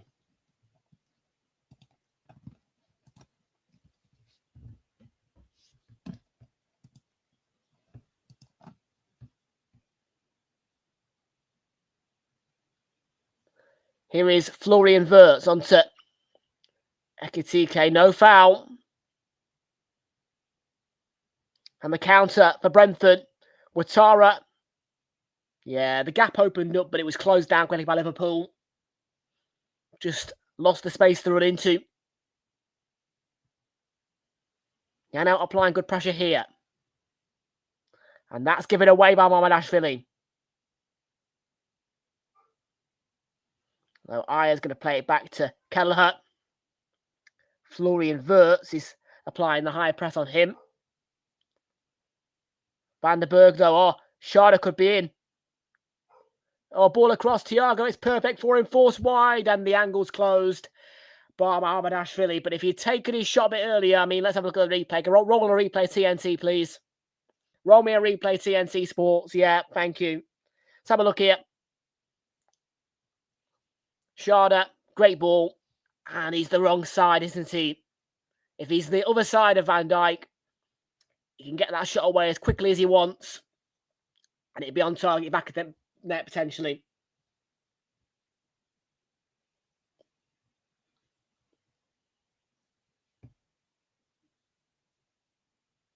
When you're one-on-one with a defender, you always want to be the right side of a ball coming in from the left.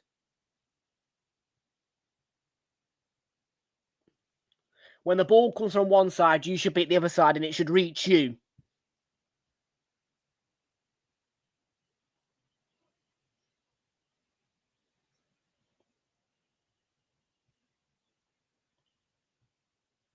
Yeah, now, Damsgaard. And that's a nicely weighted ball, but too close to Mamardashvili. And the first time header to more or less kind of keep it back in, I think, maybe from Damsgaard, Ouattara, to keep it alive. It's a good ball by Damsgaard. It is a bit too close to Mamardashvili.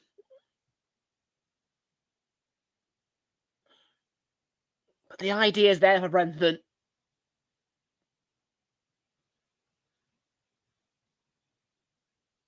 It's not a foul. Tim Robinson's play on. And Damsgaard, he deserves a goal. And whoa, what a strike. Oh my word. It would have been a worldie. It would have been a worldie. Canate's short header clear. Falls to Janel. Aya. Damsgaard, he deserves a goal for his positive play. Aya. And Liverpool wriggle clear, but Janel's won it straight back. It's a great game, this, you know. Kyoda, feet not sorted out, juggling with the ball. Shifts it on.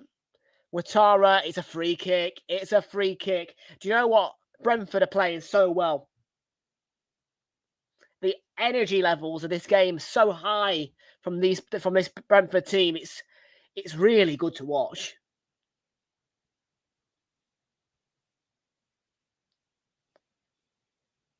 It's really good to watch. It's really refreshing, this.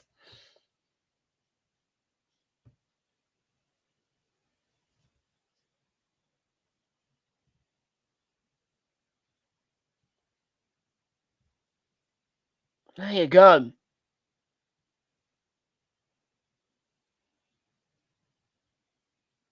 Absolutely loving this. Salah's been booked, out of all people. Out of all people to get booked. Probably his first of the season, I bet. Salah.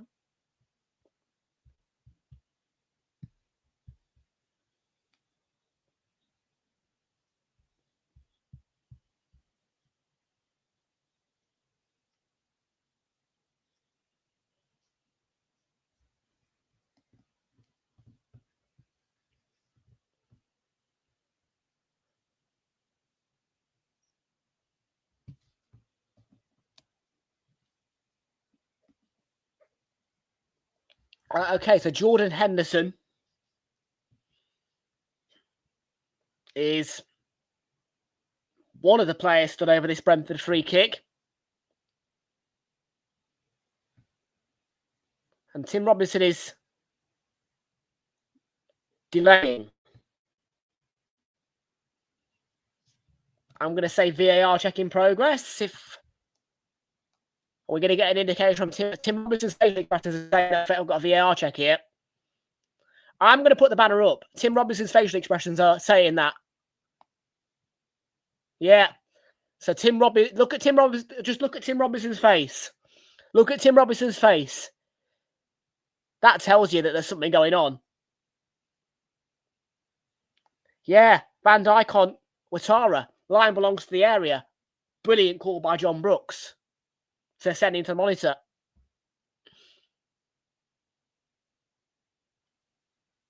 Yeah.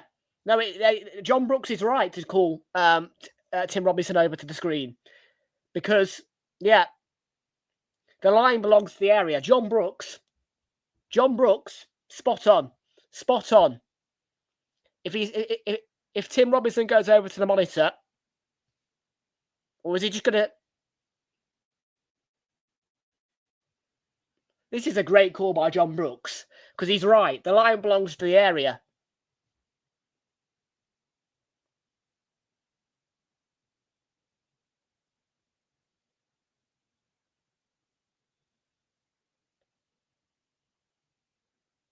So he's not going to go to the monitor. It's just after review. So penalty. Yeah. Not even had to go to the monitor. Just penalty. No, it's a great call by John Brooks. That's a great call by John Brooks. It's a great call. He's right. The line belongs to the area. The foul is on the line. The line belongs to the 18-yard box. It is a penalty because it's on the line. If you touch that line and it's a foul, it's a penalty. The line belongs to the area. Great call, John Brooks. So Brentford penalty. They'll mow Liverpool, but the line belongs to the area. It's a great call by John Brooks in VAR. It's a great call. It's a great call. And Igor Thiago has the chance to put Liverpool in an even worse position and withdraw the 2-goal lead.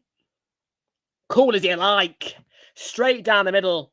And Brentford 3, Liverpool 1. On the hour mark just about.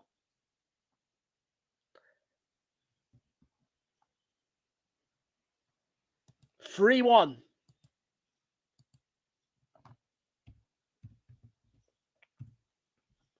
And if you're a Manchester United fan, it's a great Saturday for you. It's a great Saturday for United. It's a great day for United, this.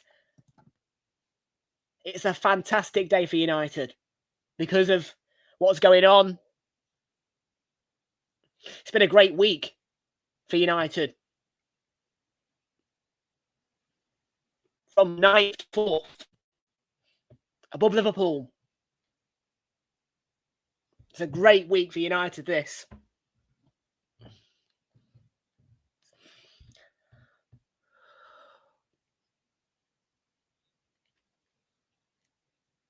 And there's a bunch of changes from green shirts. Federico Chiesa's one. McAllister's coming on. We'll get them all through in a minute. We'll just, let TNT put it on the screen. So Connor Bradley, Cody Gakpo and Milos Kerkez off. Replacements are Andy Robertson, Federico Chiesa, Alexis McAllister. Triple change for Brentford, for Liverpool.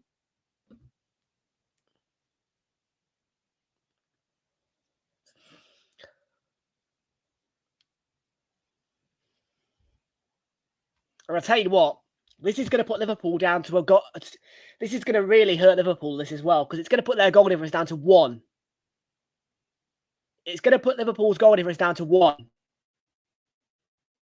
If it finishes 3-1, Liverpool are on the line of going to a minus goal difference, which is seriously bad. Once the goal difference goes to minus numbers, you know there's a problem. And United are now +1 or +2, I think. I think it might be +2. It's +1, isn't it? +1. +1. Finishes 4-1. Liverpool are down to 0 goal difference.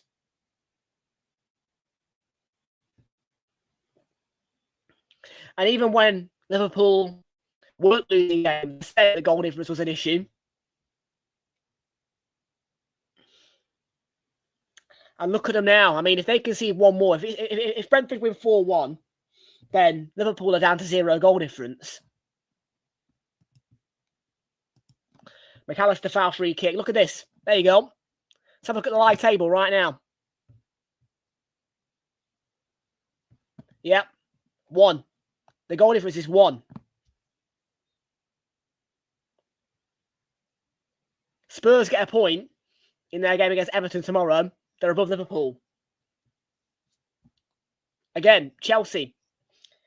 All they need to do is get a... Well, no, they've played. They lost.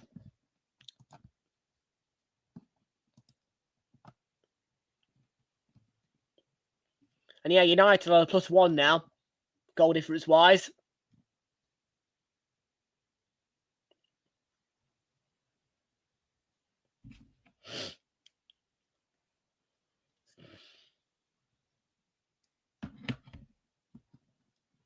Here's Sober's line.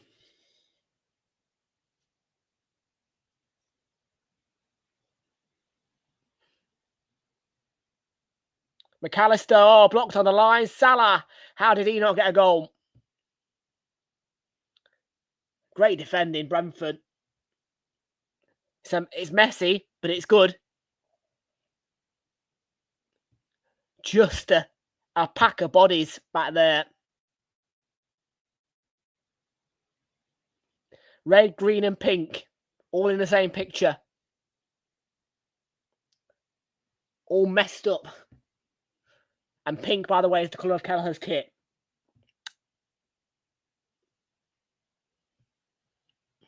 Headed away by Ouattara and Damsgaard. He's been brilliant. I would argue Damsgaard is a contender for man of the match. Damsgaard even, sorry. So it's a lovely switch.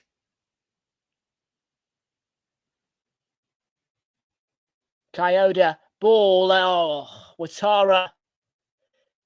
It almost is forced onto his head. Doesn't have time to guide his header, control his header.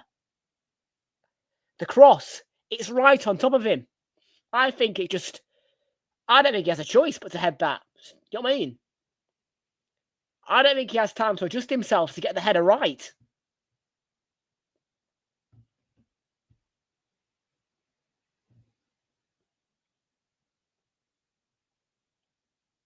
It's such a good game, this. Really nice to watch. Refreshing. So good to watch. So good to watch.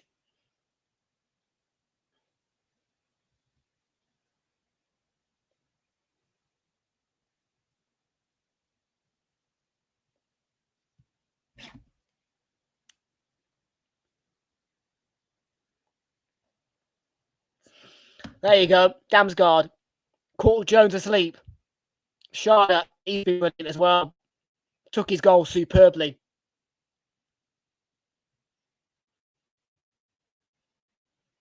And by the way, I mentioned about how you knew he was going to score when he stepped across Canate. Yeah.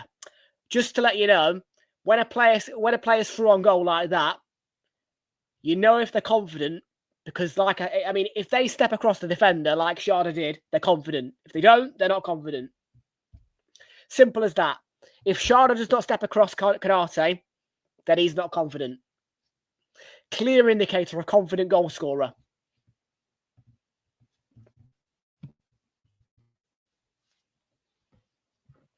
Because you have to step across the defender like that in situations like that. Canate was on his nose. Cool as you like. Sharda steps across him. You know it's going to the back of the net.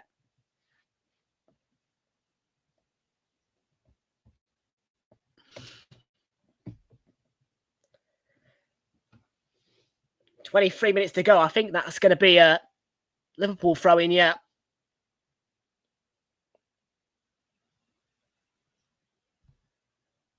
Oh, Igor Thiago chested it down well. Didn't quite expect it, I don't think. He wasn't ready, was he?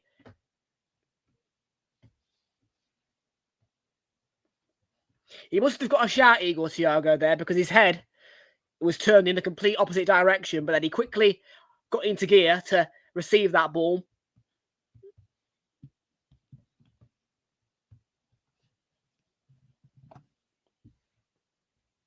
They do deserve this win, Brentford, if they're going to get it. And to be fair, I don't see any reason why they shouldn't win it. 22 minutes, I know, but... Oh, it's been so good to watch, though, Flicks. You can't lie about it. I mean, look, Liverpool point of view, it's not great. It's poor. But Brentford, how refreshing have they been to watch? I mean, it's been such a good game to watch as a neutral.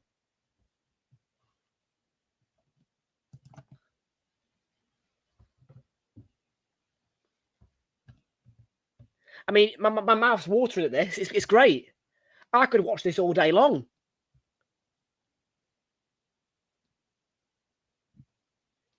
It's messy. There's some ridiculous. That's the thing. There's no composure in the game. It's messy. It's long throw-ins. It's wild shots. It's powerful hits. It's superb balls. It's everything. It's good football because it's messy.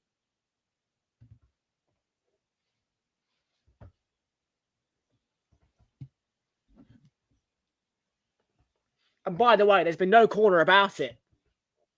One corner in this game, I think. I mean, I'll check my SofaScore stats, but one corner is what I've got on the readings.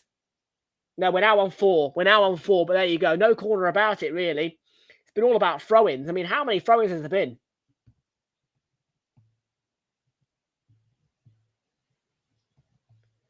Throw-ins should be a part. Let's have a look. Throw-ins. Come on. Where are they?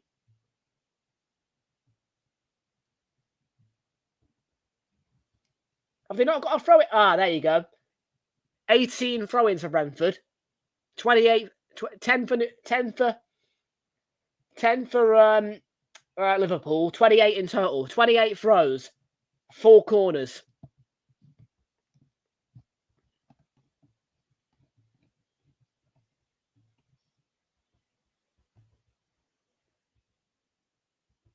Yeah, there's been no corner about it in this game, though. I'll tell you free of charge. There's been no corner about it. The corners have been unnoticeable because of course the throw-ins.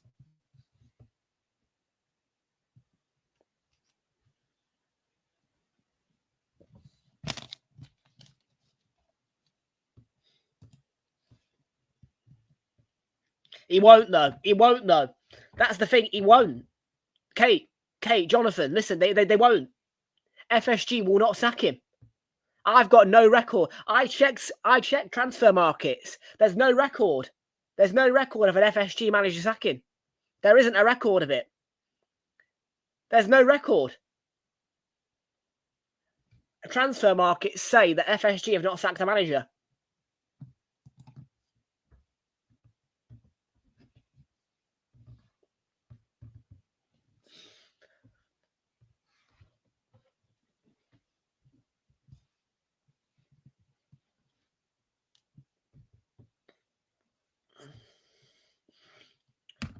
But he won't, though, will he?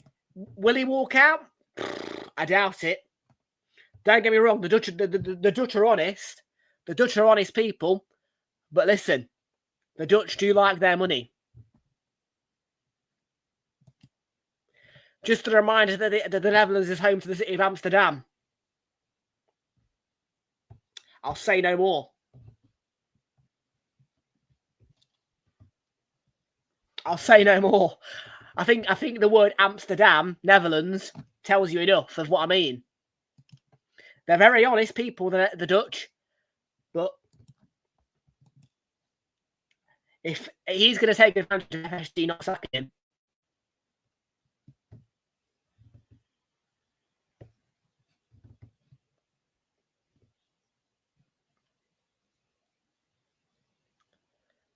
could be a very, very evil master plan. 1 year, win the league, blindsided Liverpool fans who are in love with Jurgen Klopp, And then his evil comes out in the second season when he knows he can play badly and FSG ain't going to sack him. It's a very weird theory, but it could be right. Who knows? This sweet, honest, bold guy wins them the league after Jurgen Klopp retires. And then, second season, boom, evilness, gone. And he's not going to get sacked by FSG. It could be a clever little evil master plan from Arne Slot. Do you know?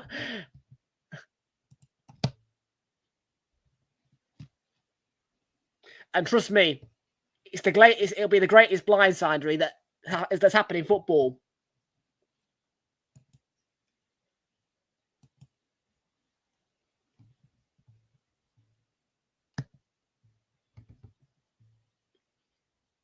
Because he will have known Arne Slot that he's going to get more money out of Liverpool than Fenerbahce. But of course, he has to get the fans on his side by winning him a league title. So that's what I think he's done. It's a crazy theory, but I could be right with it.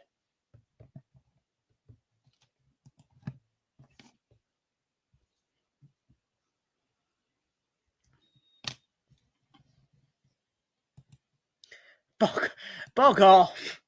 I mean, for Christ, her name's not even Thorburn. They're Dag. They are Dag.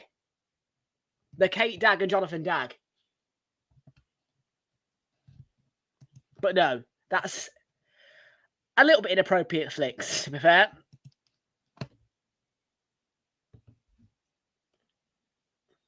Right, I'm having the last Jaffa cake.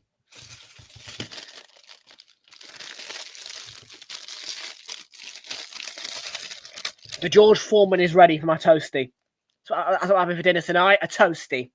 Don't worry though, I'm going to eat grandly tomorrow. Weatherspoons are filling me with fish and chips tomorrow morning. I know you are, Flicks. I know you are.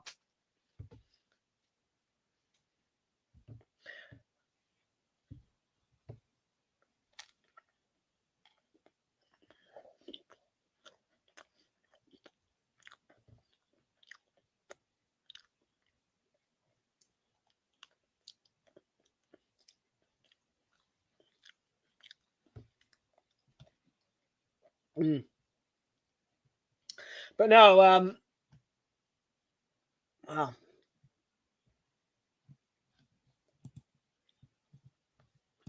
Brentford so deserve this.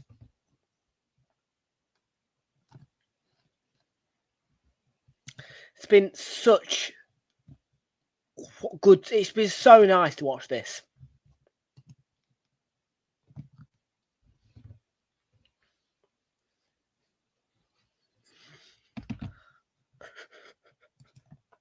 Don't rattle him. Don't rattle him. Because listen, don't forget, right?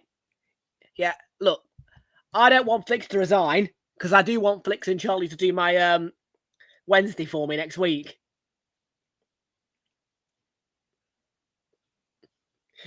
You can rattle him to a point, but don't rattle him to the point where he's going to hand his resignation in as my out of town host.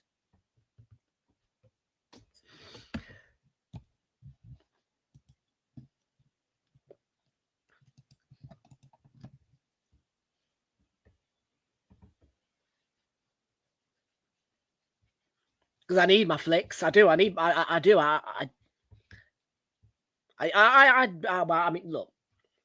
I definitely need. I do need him on Wednesday. To be fair, I think it would be definitely good if Flicks and Charlie would do the Wednesday night for you. I think it'd be a right laugh for you all, with all the scores going through in the draw.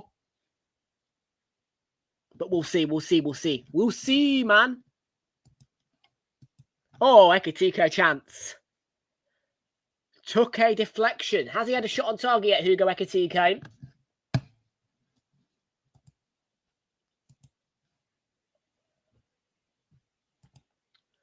Well, first, let's check the distance. I can't bloody speak.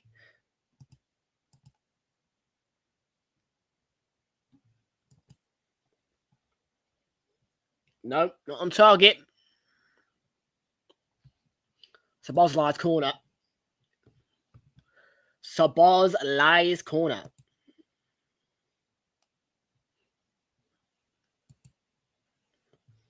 Statistics should be 6 corners. Nope. Update.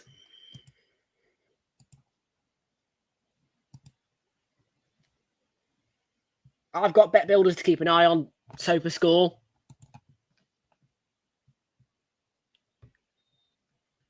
It's a free kick.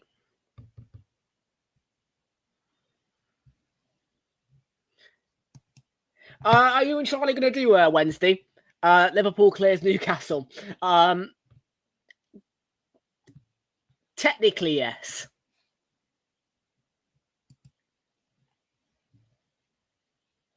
Yeah, there you go. 6. I want 2 more. 2 more corners, and I am rolling in the money. £3.60 on this bet builder. It's a lovely price. You know, it's a great price. £3.60 is not a bad price for over 7.5 corners, over 1.5 goals. Igor Thiago to shot on target, and Brentford to win or draw. It's not a bad price. That £3.60 for £1. £3.60 used to be the price of a Tesco meal deal, but it's gone up to £3.85. Go back about 2 months. That's a Tesco meal deal.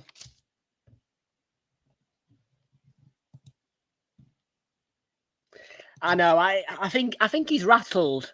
Really, I think they're a little bit rattled because United have gone above them. I'm sorry. I am sorry, Flicks. I'm sorry. I'm sorry. I'm sorry.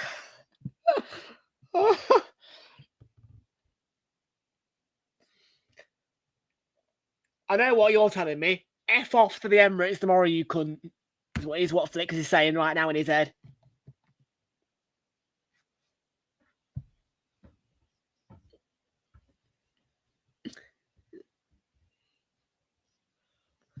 That's what Flicks is saying in his head.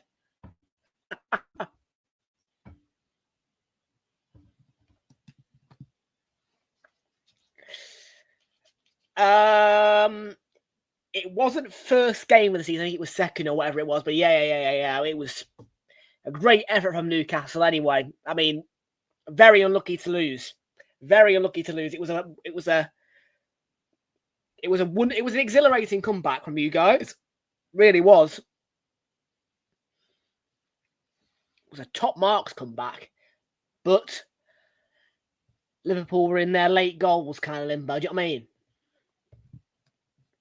Well, 17 hours and 11 minutes until kick-off tomorrow at the Emirates. 17 hours, and I'll be singing North London Forever, just about.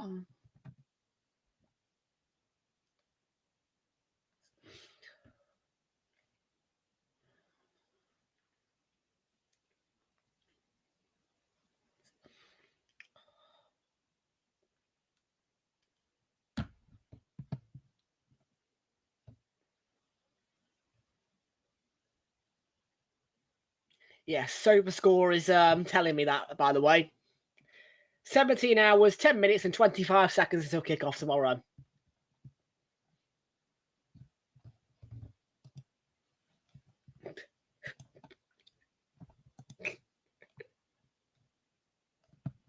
I don't need to say no more. Kate's doing the rattling. Kate and Jonathan are doing the rattling.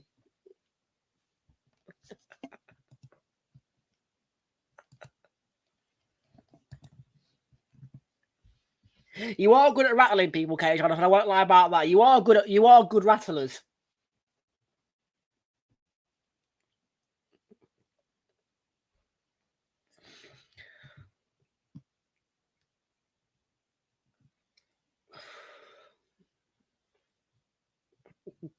Isak's out today. Isak's out today as well. No Isak at all. What do you think of that clip, by the way?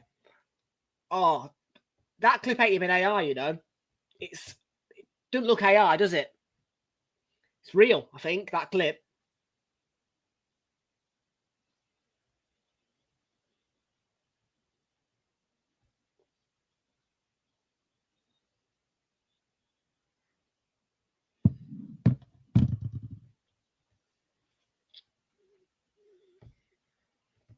Chuck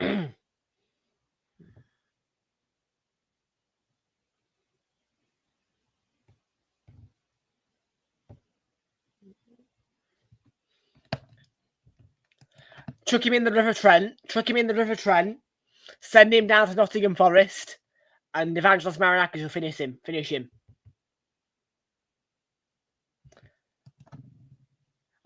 Chuck him in the River Trent. Let him float down to the City ground. And Marinakis will finish him off. Oh, good cross, should have been 4-1. Don't be sorry.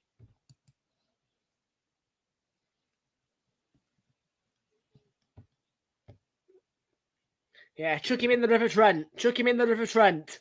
Let him float down to bleeding the City ground, innit? Look, tie him up in a canoe or something.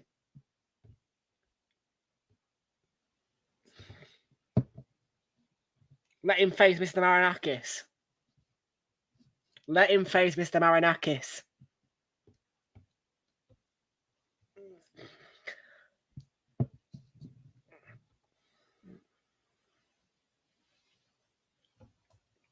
I'm just trying to think.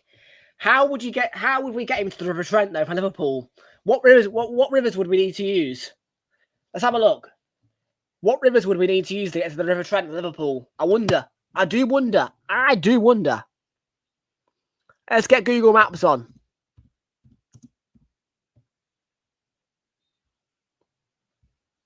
In fact, no. Liverpool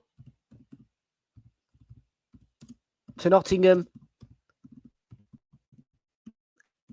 by river.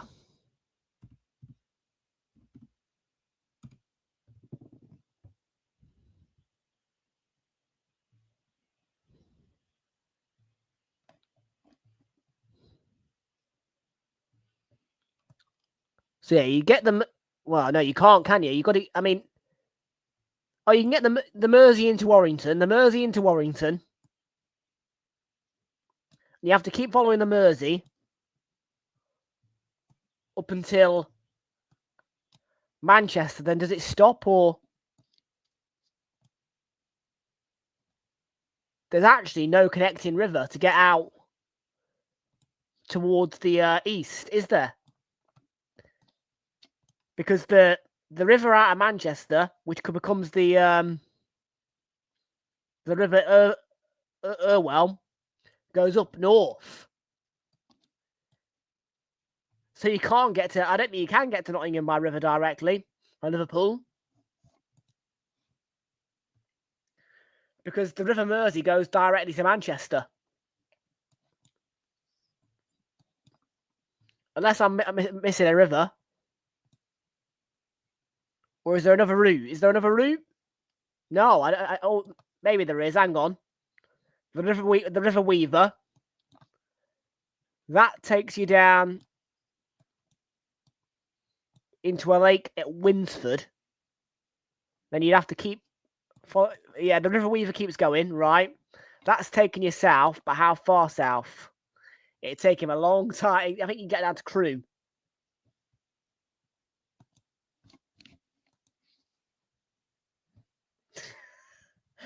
That's a bit harsh. Right, how you doing? Good to see you. Welcome aboard, mate.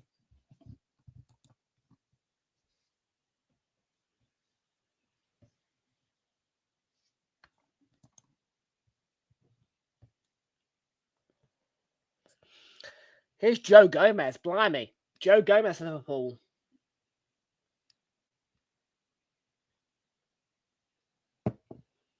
Let's check SofaScore again for the corner counts. Final 3 minutes or so of this game. 6 still. Want 2 more for the bet builder.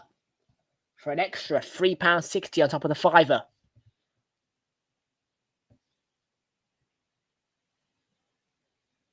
Salah's ball. It was a good ball.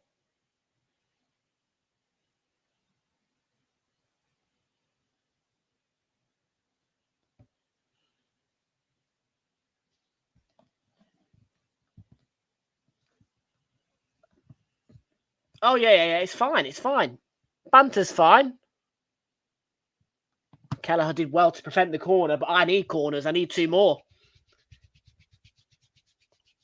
Extra £3.60 for me. Get 2 more corners. Extra £3.60. Soberslide exit. Ball across. Salah gets a goal and smashes it in. 3-2.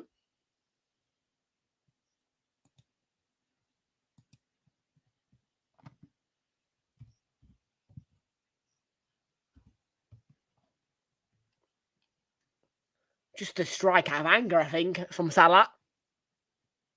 Takes it down, smashes it.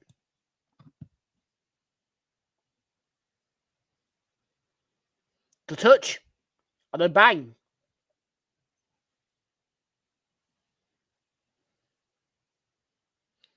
Goes in off the crossbar as well.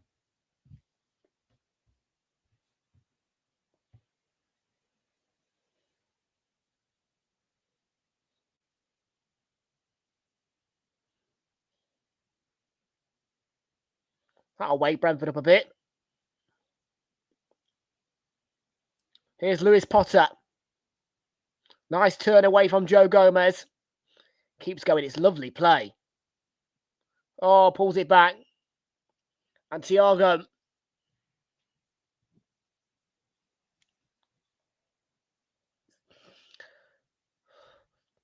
Is there a corner here?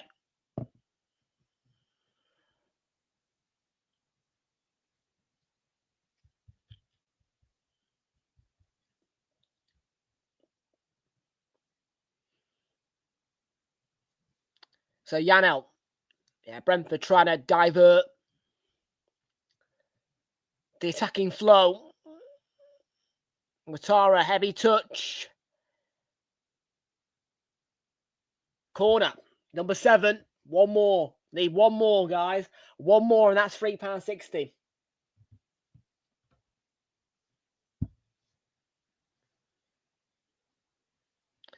A long time, 7 minutes. 7 minutes, 7 corners. Need 8.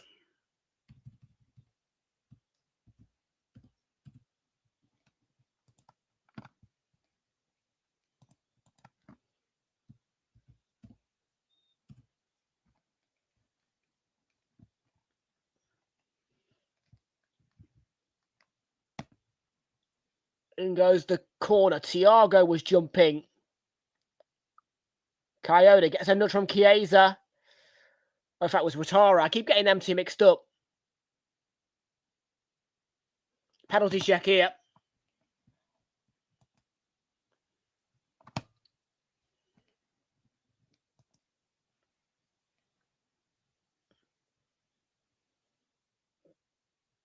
He uses his arms for elevation, I think.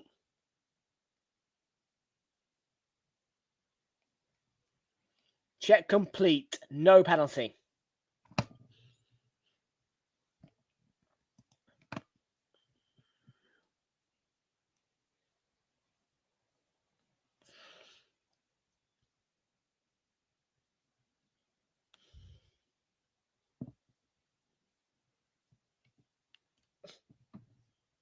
Ali McCoy, we love you. Damsgaard was about to get out of the match, but he gives it to Coyote. So, do you know what? His long throw-ins are amazing. Fair enough, Ali. Fair enough, Ali.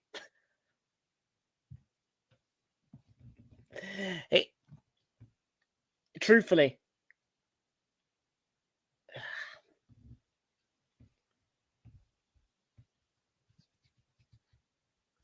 Eagle Thiago. I think it might be a head injury. Surrounded by medics, and we're going to go past the allocation.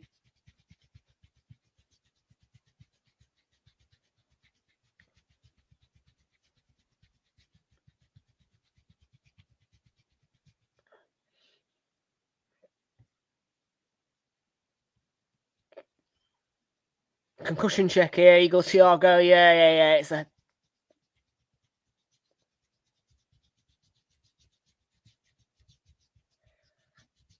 Oh, we don't mind, do we? It's been a great watch. It's It's been a great watch. It's 2 great games for me. 2 great games. I don't even feel bad about not being here tomorrow now. It's been 2 great watches, really. 2 great watches. I've had bloody 11 goals in 2 games. I can't moan. I've had 11 goals. I've had 11 goals in 2 games. Can't complain. I've had 11 goals in 2 games. I can't complain. At all. I can't complain. So we're going to restart with a drop ball to Brentford. I think Igor Thiago is going to continue. Lewis Potter. Go on, get a corner. Get a corner for me. It's a... Well, that was just needless from Chiesa. He should get booked for that. And then Lewis Potter has a go at him. Yeah, pulls his shirt. There you go.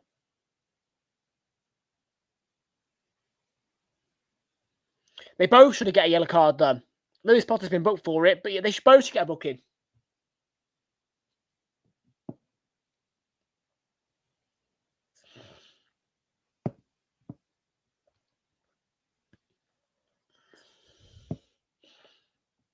Up by Canate. Away it goes.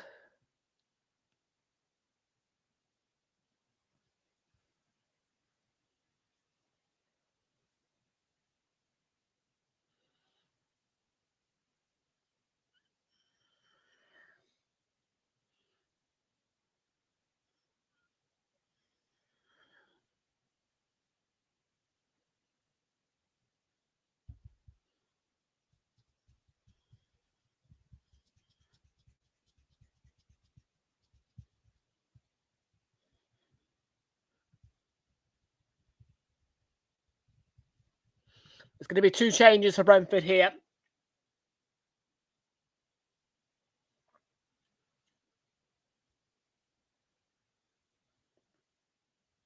Watara and I are going off, and the replacements.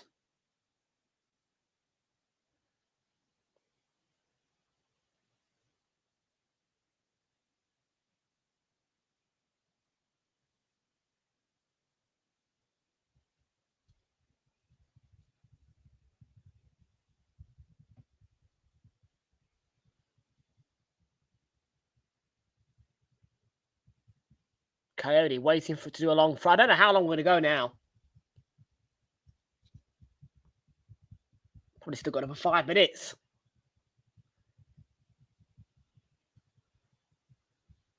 Probably still got another 5 minutes. There's been a lot of stoppages in the stoppage time.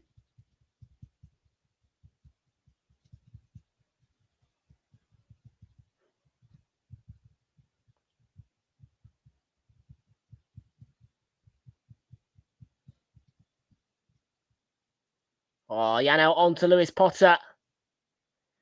Jensen feeds it through. Lewis Potter. It's a deflection. It should be corner number 8. It should seal my bet builder. It should seal the £3.60. And it's going to be a chance for Brentford to kill some more time. And I've just closed Sofa Score off for some reason. Oh, well. Oh, well. You know what I mean? Oh, well.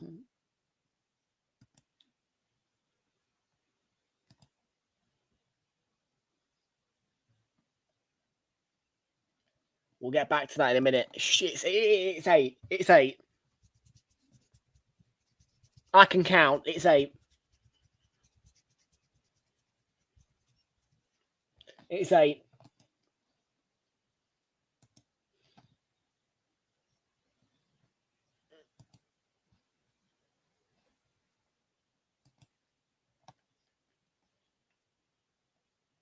There you go. 5, 3, 8. Boom, boom, boom. 360 is coming my way. £3.60.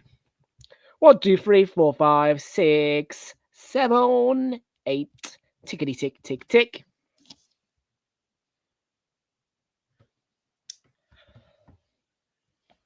So I'm not sure how much time I'm going to get. What we've got left. It's been a game full of surprises and drama. Referee a substitution at half-time as well. Started with Hooper.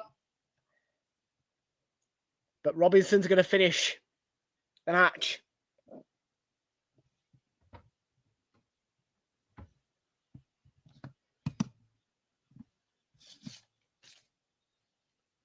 Let's have a look at Ekatiike's. Doing it again. I closed down the tab.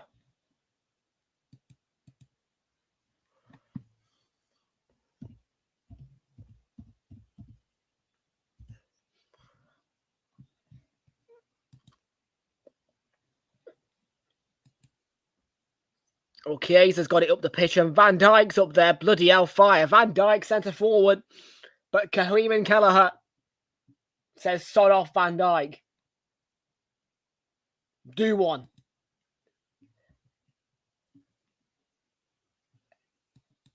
Ekatike is actually had a stinker. 5.7 super score rating. It's the worst on the pitch. It's the worst on the pitch. It's 4 shots done on target. That's why.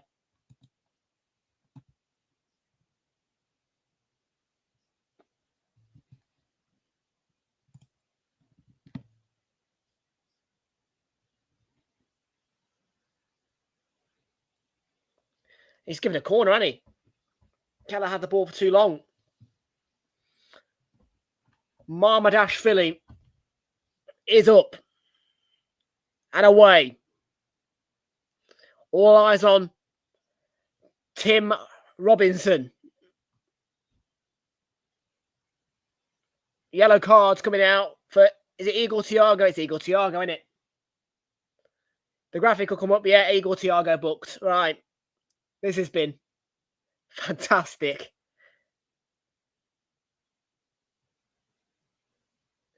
Joe Gomez with a long throw in. It's going to be away by Brentford. Tim Robinson surely in a minute going to blow.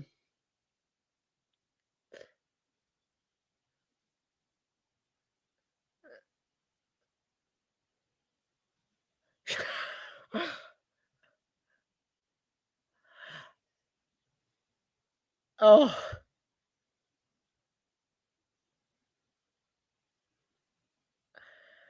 Salah keeps going. Can't get it away. Oh, my word. No, never. It's away. It's away. It's away. Surely Tim Robinson's going to blow. Surely Tim Robinson's going to blow. I feel sorry for the Brentford fans at this point. Go on, Tim. Blow the whistle. Come on, Tim. Get it done. United stay. Into the box. Salah. Surely. It's still in play. I didn't realise. Gomez. Sabozlai. Oh, Kelleher. Surely Tim Robinson's going to blow. Surely Tim Robinson's going to blow. Come on, Tim. And Tim Robinson blows. What a game. What a game. What a Saturday, people. And folks, I don't have time to stay. I've got to go get my dinner. But listen, what a game that was to finish off this Saturday. I will see you all back here with a video on Monday and live streaming on Tuesday. I won't be here tomorrow on Super Sunday because I'm out at the Emirates. But enjoy your Super Sunday. What a set of 2 matches. That is 11 goals for me in 2 matches. It's been a great evening of football, and I will see you all back here on Tuesday live, and of course the video roundup on Monday. Until then, take care, have a good night.